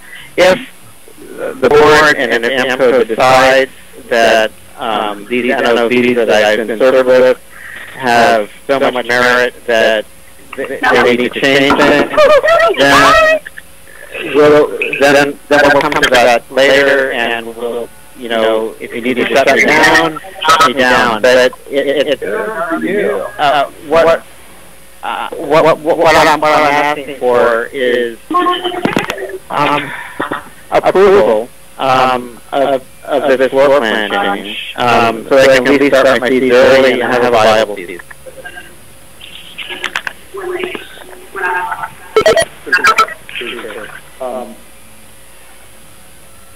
The diagrams, I remember a lot of this discussion, and we did improve this one diagram. I've already made a diagram. I don't see the harm, and the director can correct me if I'm wrong, but at least getting the facility diagram approved that's there. By not approving it, it would not be just saying we're going to continue to operate and then we believe non-compliance until we review the Is there a reason we can't approve the diagram if this is the way it is, approve the changes and deal with the other stuff when it comes up? Through the chair, Mr. Miller, I don't have an objection to you approving this diagram today, but I want it to be clear that this is not the right process, that people should not build things and then come to the board and request approval. So I wouldn't want, and unless that's how the board wants to operate, or wants to interpret, but I think that needs to be, and I'm not saying right now, but that needs to be clarified at some point. So I wouldn't want people to walk away hearing the board's action on this and say, oh, it's fine that I can make the changes and then request for subsequent board approval. So with that understanding, if the board wants to approve this, that's fine with me. Yeah, we can approve with delegation, and the delegation will include the whole thing. I don't think that would be delegation. I think that would be the board directing me to, approve it, and we will be discussing this again. Sure. And just to clarify, I think both Mr. Jones and Mr. Emmett made a comment. You don't have the NOVs yet, so there's nothing for you to look at in terms of those right now.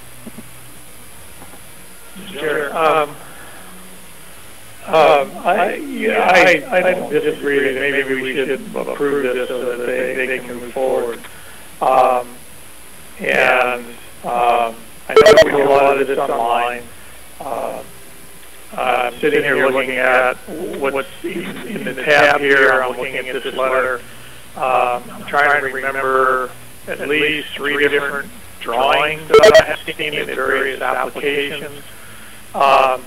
You know, and there's sort of no place I can run out here and say, okay, you know, this is online and it's approved, and here's the diagram that's approved to compare. And I don't know that we would ever want to get there, because I know there's privacy issues and security placements, and, you know, we don't want to have a diagram out there so somebody can spend 6 months figuring out how to break into the place. But it is confusing to me, trying to remember back, and just having celebrated another birthday. I'm a little bit older, and I understand a little bit less. My memory's not quite as sharp. And that's where I struggle with trying to apply the regs, but sort of trying to understand exactly what it is. So I think that given that, if we do this approval, I think even if it's just information for me, that at some point I would like to have an official thing from staff that says this is the approved diagram today after your board action. So we have a drawing, we have a photograph, or something that I can refer back to. I think this is truly unique, being outside of these multiple facilities. One thing to look at the diagram and say, okay, we opened this room up. It's a little bit different thing. So, thanks. Yeah, no, I agree. I mean, you don't have to have grown up on a farm to understand that farming of any sort is pretty fluid and dynamic process. So, I can understand how Mr. Emmert, you know, would say, "Oh shoot, yeah, I want to put this high tunnel up here, and it's been approved. It's inside my restricted access area," so I can understand that. And this comment should not be viewed as prejudicing how I may look at an OP. But you know, it is unique. He's basically the only outdoor cultivator we got. Is there a motion on did we get a motion yet on the operating plan change? Mr. Chair, I would make a motion that we approve the operating plan change for Rosy Creek Farms license 1005, and that the Second by who's that? I'm saying that you, Mr. Miller. Okay. All right. Is there any additional discussion? And I guess we will vote. Mr. Jones. Yes. Mr. Emmett. Yes. Mr. Miller. Yes. I'm a yes. So there you go. You can use your heated greenhouse, and we'll see you soon. Mr. Chair? Yes, sir. And I would reiterate the caution that the director stated, that, you know, people shouldn't make these assumptions that because we particularly approved this that they can make these changes and then come back. I do think this is unique. Like Alaska, we always claim that Alaska is unique, but we've got sometimes a whole lot of differences with us and other places. But just to be cautious, this is a one-off, really looking at one particular licensee.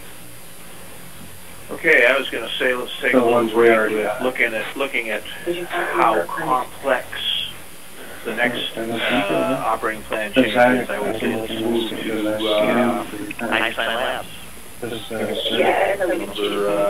102. Operating plan change for the product manufacturing facilities. Einstein Labs here. Okay, Einstein Labs, are you on the phone this morning? Poland. Yes, I am. This is first rate. Do we have a motion for license application operating plan change for license 10082? No motion. Second? Seconded by Mr. Miller, motion by Mr. Emmett. Okay, Mr. Rowland, why don't you just run us through this very complex application? Okay. Basically, it's a bottle change size going from a 15 to a 10, and then the label is being moved from the bottle to the mylar because the label does not fit on the mylar or the bottle.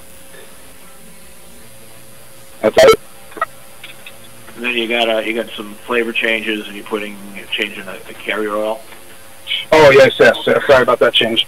Yeah, they're going from an MCT oil and then adding a variety of flavors or strain-specific flavors.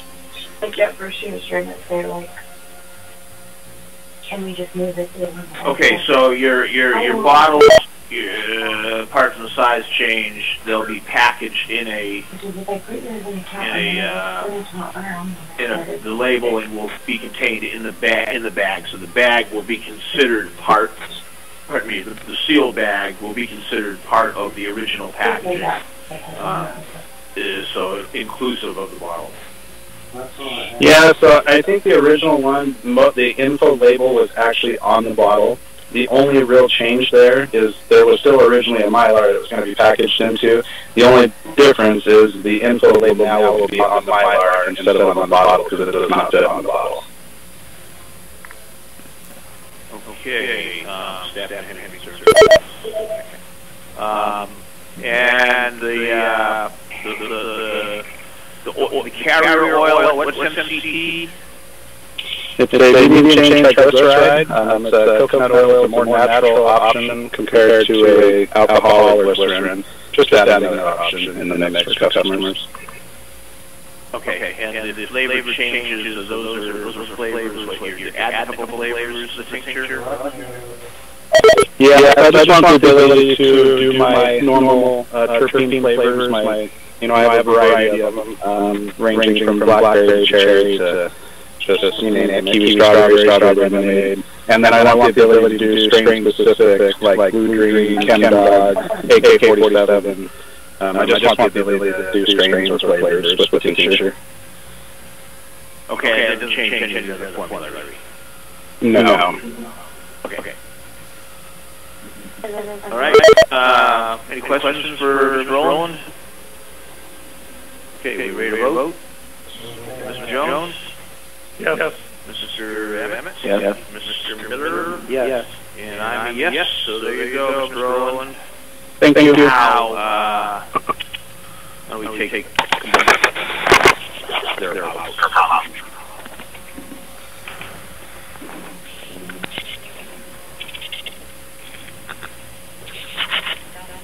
Oh, sorry.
They're going to decide to vote in a minute.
shooting yesterday at YouTube's headquarters in California wounded 3 people that left them dead. The killer was an Iranian refugee named Nassim Aghdam. Apparently, mute your phone. The YouTube's content policy to somehow sabotage their efforts to video. Enraged, he drove to the company's headquarters and opened fire. The conference is now in listen-only mode.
we are back on the record. What do we got here? 11:04. So I guess we took 10 minutes.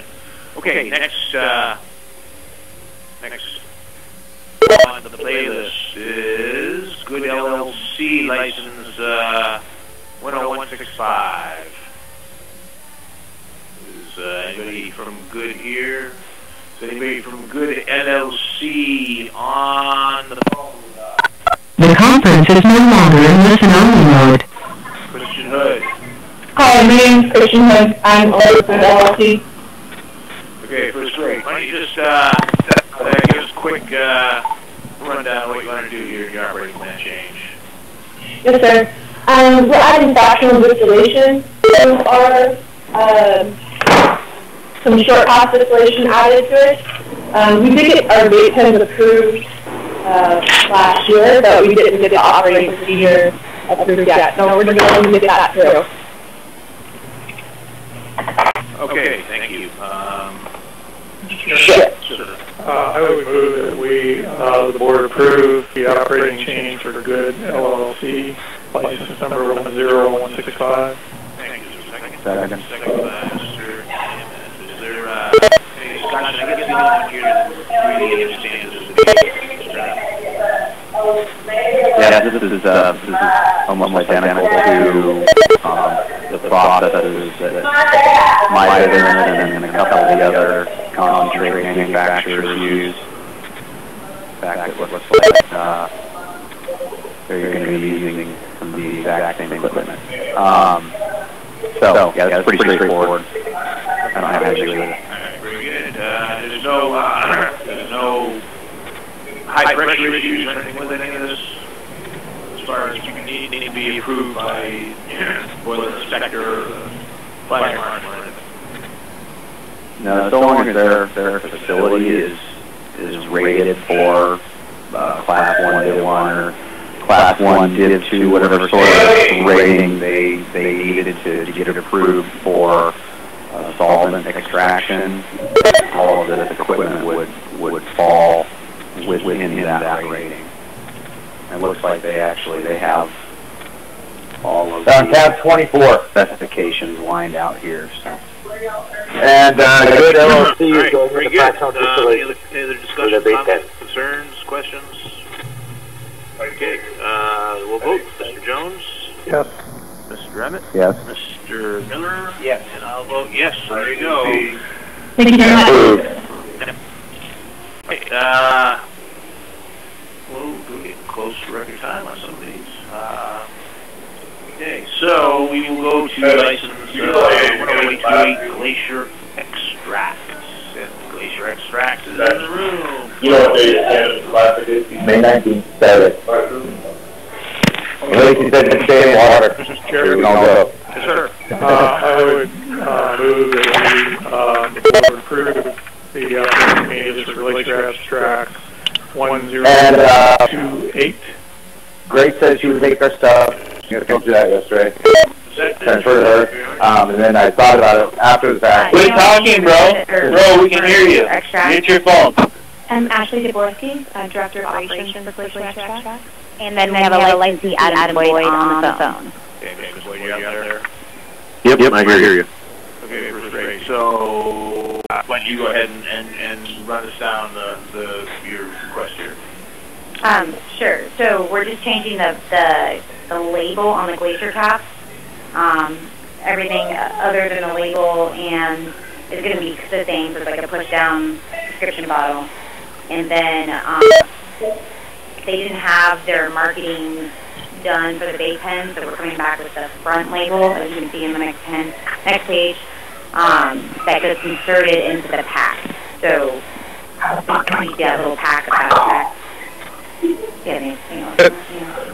No, it's just a design change for both products. The packaging may remain the same, the ingredients, the product itself remains the same, it's just a design change.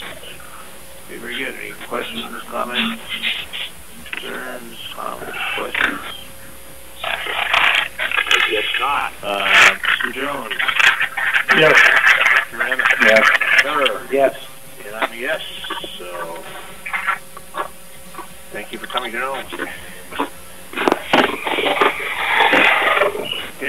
Next will be 80 rate vegetable license number 12254. Hi, I'm returning for Lady and Tasha Grosso is on the line. Okay.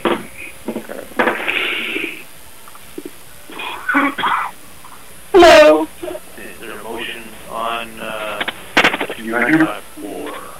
Sure. Yes. I would move that the board approve the operating change to add the new measuring sizes as options for the two products. This is license 12254. Second. Okay, very good. So this is based on testing of a finished product. And I will quarter high yes. in the test. And so you want permission to just decide this particular batch. Are you the last one? Director, was the blanket at least for this applicant that and again that they would just be able to do certain size for the product? Mr. Chair, similar to an applicant you had yesterday where he was going to add a 2-cookie package to his options of 1 cookie, 4 cookie, or 10 cookies, this creates a new option. Should they have this situation in the future, they would be able to do this, yes. Okay, very good. For the licensee, did you figure out how you, was it a formulation issue? You put too much of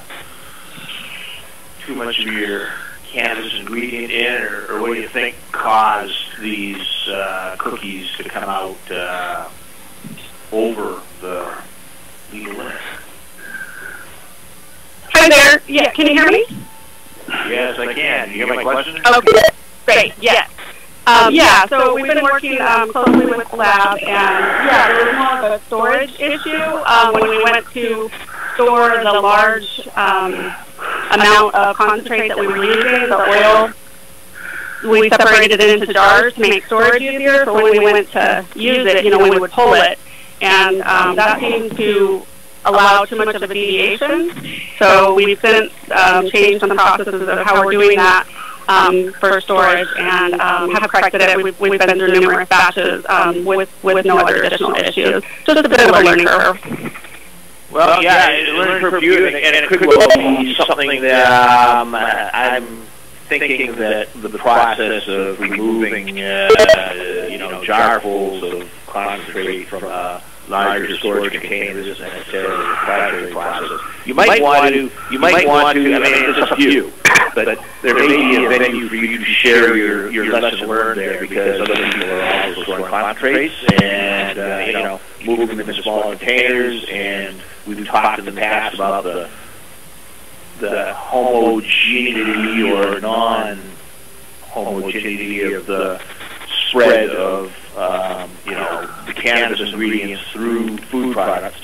And it seems kind of important because we've had people who have had products tested as 0 THC content, and perhaps it might be related to the same thing. So it's just something to think about. If there's I think there's an opportunity for you to share what you learn with other manufacturers in the state. Might be helpful. That would be the bottom line. More questions about the application? Yeah, that would be the bottom line for me as far as what I'm happy to share. Yeah, is that the concentrate, the oil or butter that you're using, separating it into smaller jars for storage is something that didn't work for us. Everything's so different for every licensee or application, but that did not work for us, and we've since changed it. Okay, that's fine. I'm just thinking, does stuff settle when it's in storage? How does it spread out? And that's probably something that the manufacturers at least be aware of this happened. Yeah, absolutely. Good project for the UAF Home Economics Department. We still got one to undertake. Okay, any more questions on this application? Okay, I guess we'll vote. Mr. Jones? Yes. Mr. Emmett? Yes. Mr. Miller? Yes. And I'm a yes. So there you go. Thank you. All right. So let's move on to license number 12657, New Frontier Research. Marijuana testing facility. New Frontier Research here. I would move that the board approve the operating change submitted by New Frontier Research 12657 that has been granted temporary approval from the approval permanent. Second. Moved and seconded. New Frontier Research, are you on the line with us? Yes, this is Jessica Alexander, Okay, backup. Okay, so you want to start doing potency and microbial testing with postponing doing residual solvent testing. And terpene testing temporarily, yes. Okay. So the reason why we would postpone doing that is we always intended to open with ISO certification, and that process is very lengthy and very cumbersome process. And the amount of reporting and data and certain budgets have to be turned in for a committee to approve. There's a lot of information that goes into that. We had everything ready up to that standard for those other processes, but the last two processes we still are working on data for that. So because of how long it takes really to get the ISO certification, it seems like the best way to start the process now. But that locks us into not being ever allowed to do any testing outside of what the ISO committee approves us to do. So when we add anything on, it has to go through reviews and the committee to determine whether or not those methods are strong enough, valid enough, accurate enough, and that we can repeat those results enough time. So when we got that process in place for all of the microbial and potency, and then so it starts that process time, that clock. And now adding those other two things in is actually quite a quick process to get through. So we just wanted to really get rooted in the process and get them working on the application, and that actually is going to committee this week. Okay. Is this really a necessary operating change that they're going to provide less services than they're, I mean, based on getting approved by their certification authority? Mr. Chair, it seemed to me that we are asking licensees to operate in accordance with their operating plan, which previously stated that they were offering this certain type of test, and thus I felt it was prudent to ask them to an operating plan so that they wouldn't be doing exactly what had been approved by the board. Okay, yeah, that's fine, and certainly with transparency. So are you open for business now? We are, sir. We are. Approval. No, we are open at the state level. We're approved for our operations at the state level, and based on the auditor's findings. But we are waiting for the ISO certification, and then as soon as we get that certification, we'll just submit to them all of the packet for the remaining testing. Then they take that to the committee, approve it, and then we're allowed to add that to our scope of testing. As soon as that happens, then when are you ready to start doing potency and microbial testing? We are currently already doing that. All right, very good. Okay, Mr. Chair, the director's memo said they've been operating since March. So. Any other questions or anything? All right, Mr. Jones? Yes. Mr. Emmett? Yes. Mr. Miller? Yes. Yes, so there you go. Good, thank you very much. Thank you. We'll see you shortly with an operating plan change to add these back. So we'll see you at the next session to add these back. All right, you bet. We'll look forward to it. Thanks. Okay, that brings us to license 13487 of the Connoisseur. Are there any connoisseurs in the room? I don't see any hands. Mr. Chair? Sir. I would move that the board approve the operating change for license 13487. Second. Okay, moved and seconded by Mr. Jones and Mr. Emmett. So, the connoisseur, Mr. Chambers, are you on the line? I am on the line, yes. Okay, very good. Just go ahead and run us down here. I have a question, and it may be for staff or maybe for the applicant. Basically, this change was changed in the wastewater disposal where DEC and Matthew Borough were requiring that the wastewater be stored and then disposed of by a third party that's approved by DEC. As I was reviewing a lot of the applications that are in here, quite a few from Matsu, one other application talked about using the same approved vendor, and the others did not. So I was curious, maybe the applicant knows, is this a change that DEC is making on a lot of operations in Matsu, or is there a particular situation with this particular applicant that required this change? Well, it's to my knowledge, it was really just to come into compliance with the Matsu Borough. The DEC didn't. I mean, it was pretty vague as to what the DEC wanted to see for a wastewater plan. The borough, being as they've dealt with more applicants, apparently with this wastewater, we took under their recommendation to a certain degree of how to perform this operation. And so as far as the DEC, I think that it's a lengthier process. I mean, I think that we could have our original plan approved by the DEC, but it was more of a time constraint. And so to eliminate the additional time, if we want to reopen this later, we can. It was, to my knowledge, we can revisit this original plan. But the DEC would have to further investigate, which is fine. But to eliminate any lengthy discussion, I guess, to prolonging the license, we went ahead and went with the easiest plan that the borough thought would be most, to everybody's acceptance. Okay, thanks. I didn't have any problem with the change. I was just curious because reading the other applications, not everybody in the Matsu applications are having to use the same process, although one did mention the same company would be removing the wastewater. So, but thank you very much. It was a pretty straightforward application.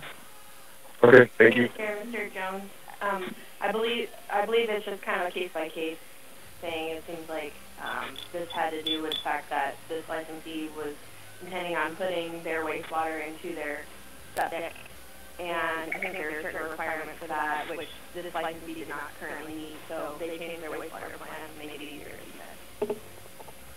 Thank you. And your badge change, which is also in here,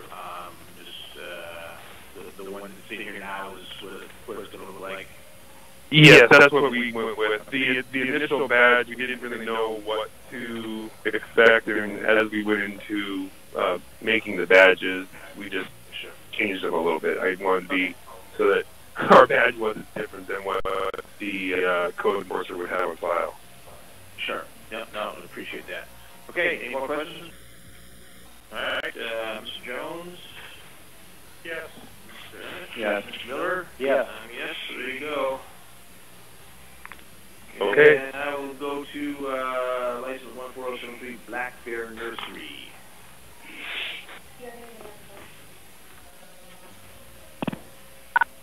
Conference is now in listen-only mode. Introduce yourself, then we'll get a motion. My name is Eli Lerman. I'm with Black Bear Nursery.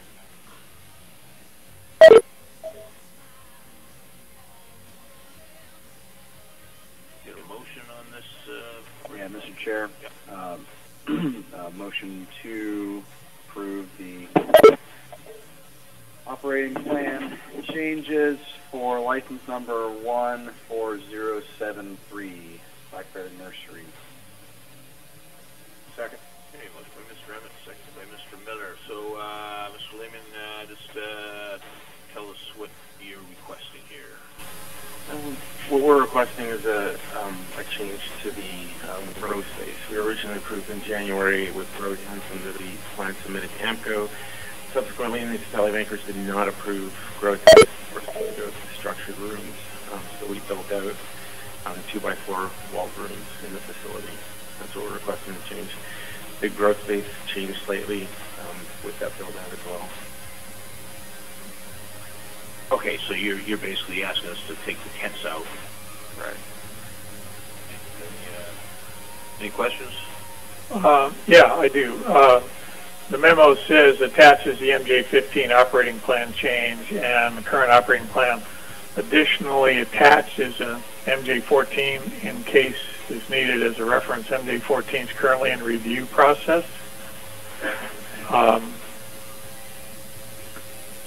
So I guess my question was, are we dealing with the MJ14 at all? Through the chair, Mr. Jones, no, you are not requested to deal with MJ14, and I believe since the memo was written, I think I have signed and approved the MJ14.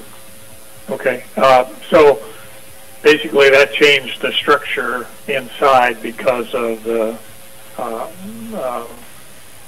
municipality of Anchorage. So we're changing the operating plan, but you've approved the change in premise. Correct. Per our previous Yes.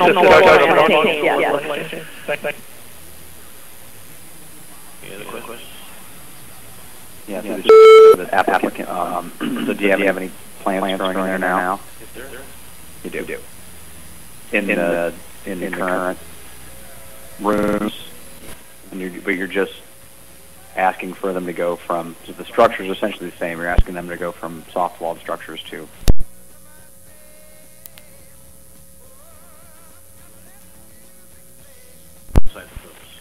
Okay, well, why does the city not like them? Because of the fire hazard, or? The fire marshal already didn't approve the smoke spread and the fire spread. Okay.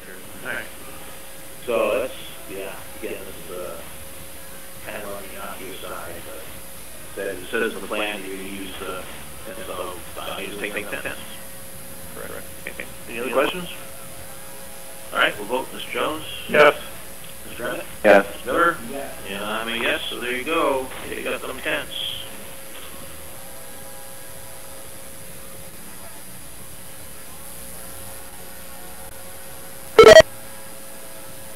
And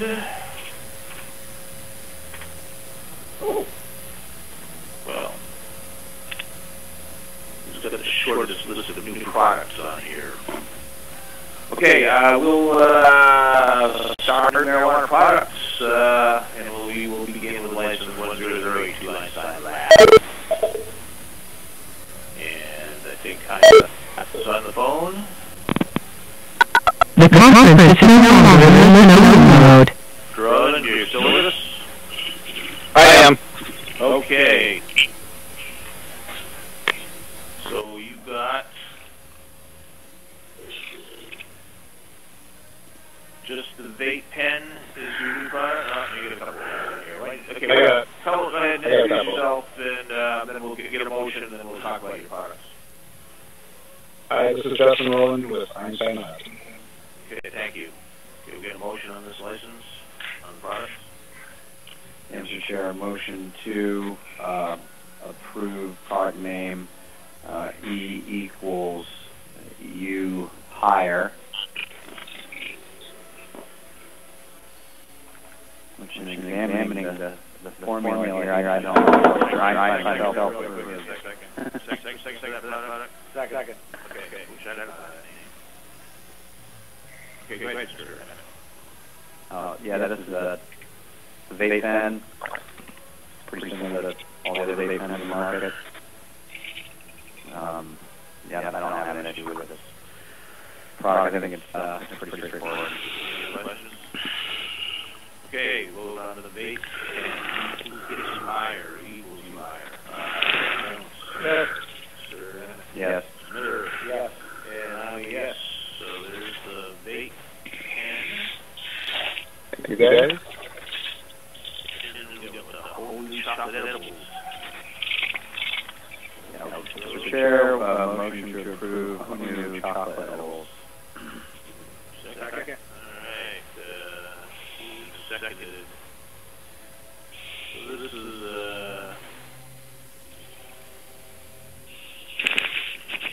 these are round, and they got the picture you took there. I guess they're untrimmed.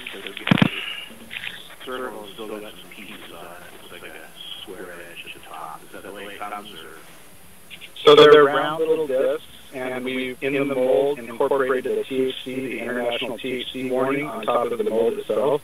So every single chocolate mold will have every single piece will have a little THC and an exclamation mark for THC warning that it is actually THC edible product. So if a kid or somebody was get a hold of it when they shouldn't, then there's a warning on the actual edible itself. Very good.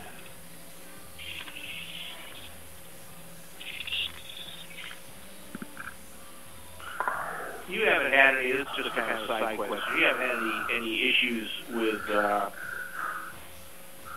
your concentrate materials coming up with wow test results, have you?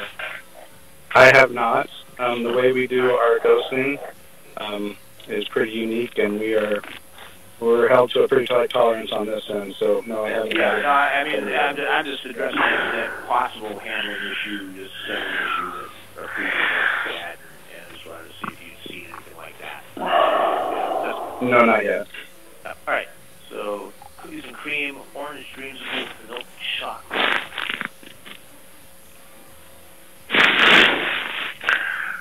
Okay, so your cannabis extract that you're going to be using,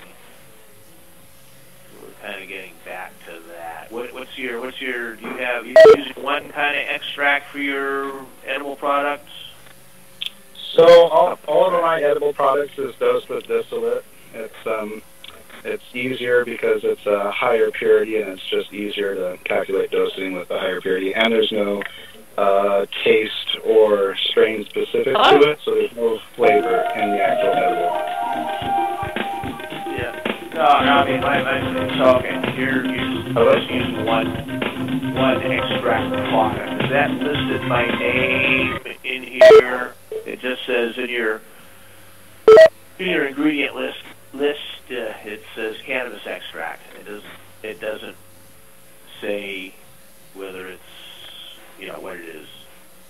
Well, I guess I've left it open for either one of my products. It would either be a BHO that would be used to like a shatter or crumble or wax, or it would be a distillate. So I probably left it open, but all of my doses are left for distillate. Yeah, let's on delegation, just when you come in, add either or, name the product we've already approved, right? Name the or I suppose you could say just previously approved cannabis extract, but I kind of prefer the ingredients to say exactly Say distillate. what has got in it. And you recording that and that's going to get away with it, maybe not. Absolutely. Yeah, okay. All right, very good. Anybody else got any questions on the whole new edibles? Mr. Chair, may I ask a question of the applicant? Mr. Rowland, do you have a licensing arrangement with the Hanu Premium Cannabis Products Company for these products? Correct. It is a packaging agreement, just like my E-Blunt or my leaf shoes. So that being the case, Mr. Chair, in terms of treating all applicants equally, perhaps the licensing contract should be requested by the board and also deemed proprietary and not public record. That's fair. Yeah, so I'll amend my motion to reflect the director's recommendation. There's a second? Okay, so yeah, Mr. Rowland, so what we're asking you to do is submit. Is this the only product that you're licensing? correct. It's the only one. The Einstein product. Yeah, so if you just provide in confidence a copy of your license and contract, and all we're looking for is, at least as far as I'm concerned, is what direction the money is going, and it's not too onerous. So if you could submit that to the Office of Confidence, it'll be confidential, and the only people checking will be the staff and our attorneys. Absolutely, no problem at all. Okay, great, good, thank you. And then the issue of putting down in the ingredient list what you'll be using as cannabis extracts. Sounds good. Okay, we'll vote on whole new chocolate. Mr. Jones. Yes. Mr. Emmett. Yes. Mr. Miller. Yes. And yes on that. So there you go with them. And what else we got here?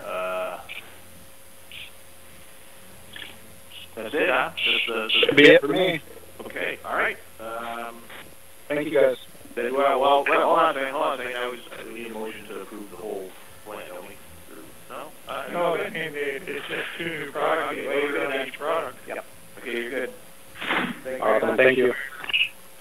Okay, well, I think we'll just wait for 5 Bill. So 11:35. Oh, I need new glasses really bad. I'm sorry. Well, you could break for lunch anyway. Yeah, you're right. Okay.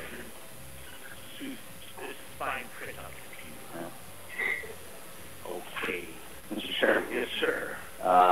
Motion to approve Good LLC's product, lemon and ginger drop.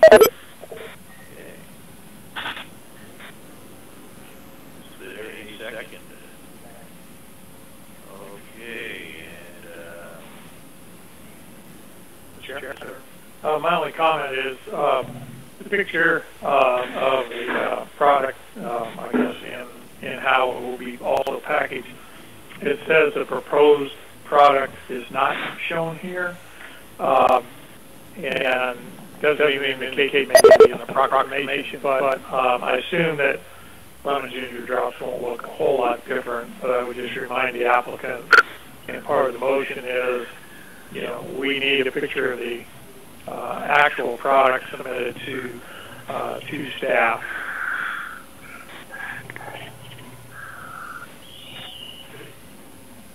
And that goes for everybody's got products approved today.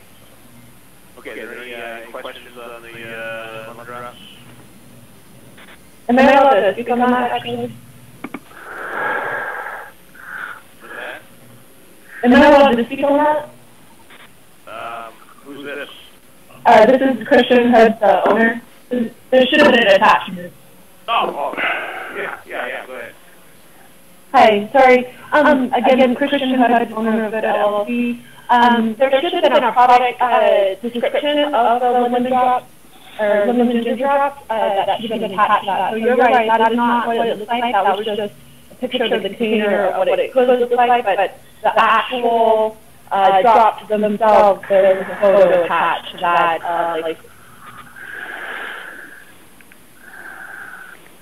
Okay. Big questions for her? Okay, Mr. Jones? Yes. Yes. Mr. Miller? Yes. And yes, so there you go. Thank you. We'll make some lemon drops.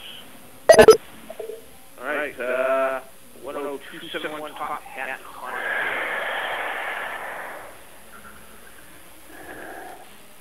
Mr. Chair, motion to approve product name Stone Age Cannaroons. Second.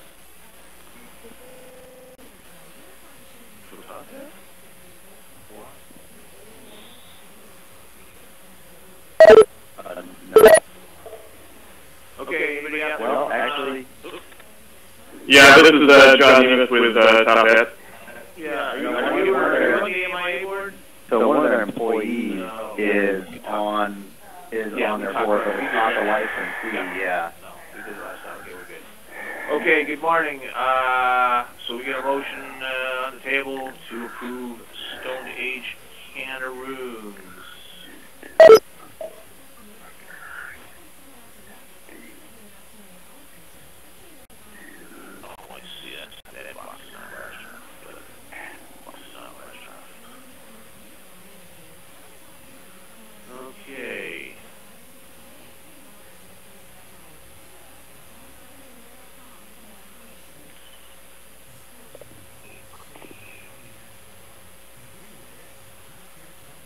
these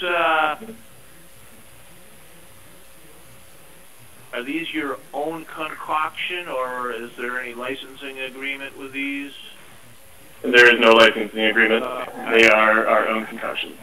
Okay, very nice label. I like that. Big mammoth there. Okay. Is that a mammoth or a mastodon? Mammoth. I don't know the difference.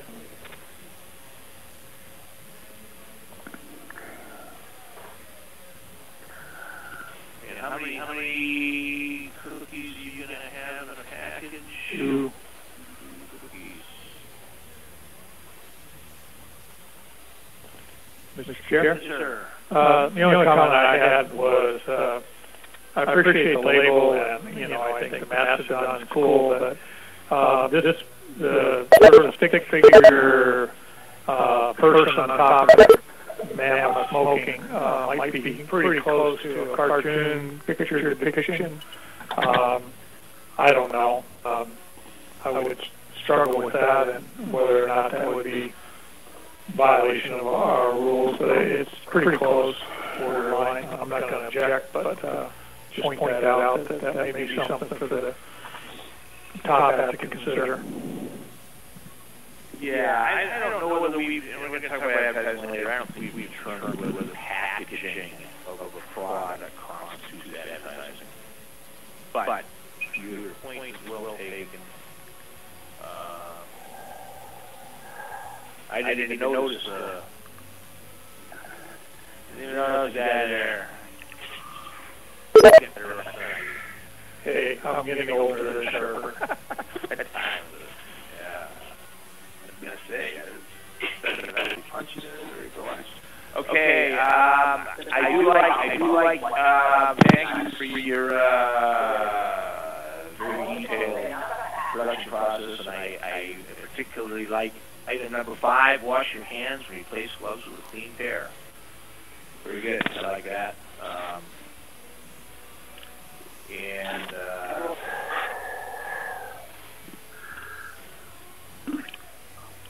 The picture of the cookies, it looks really small. I don't know why in the box on the form it said the picture is too big. Okay, any other questions on the product? Oh, okay. So we'll vote on the mammoth cookies. 2 flavors, vanilla and chocolate, right? Those are the 2 base flavors. There's other potential flavors listed in the ingredient list. Yeah. Right. Okay, Mr. Jones? Yes. Yes. Yes. Yes. So there you have it. Thank you very much. Thank you. Got released to the public. The concept of the DDC is not really Mr. Chair, this next applicant, according to my count, has getting up there that are within 30, they overthrew 14 products. I'm just wondering if we might want to take our break and deal with it after lunch rather than get it in the middle of it. Where nobody could really overrule in the United States. These states are well documented. Let's go back to one good. And then we'll take up glacier extracts, and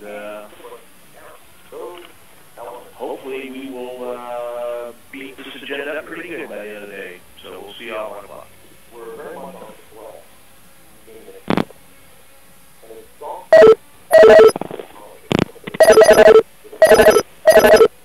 The chairperson has disconnected. The conference will now end.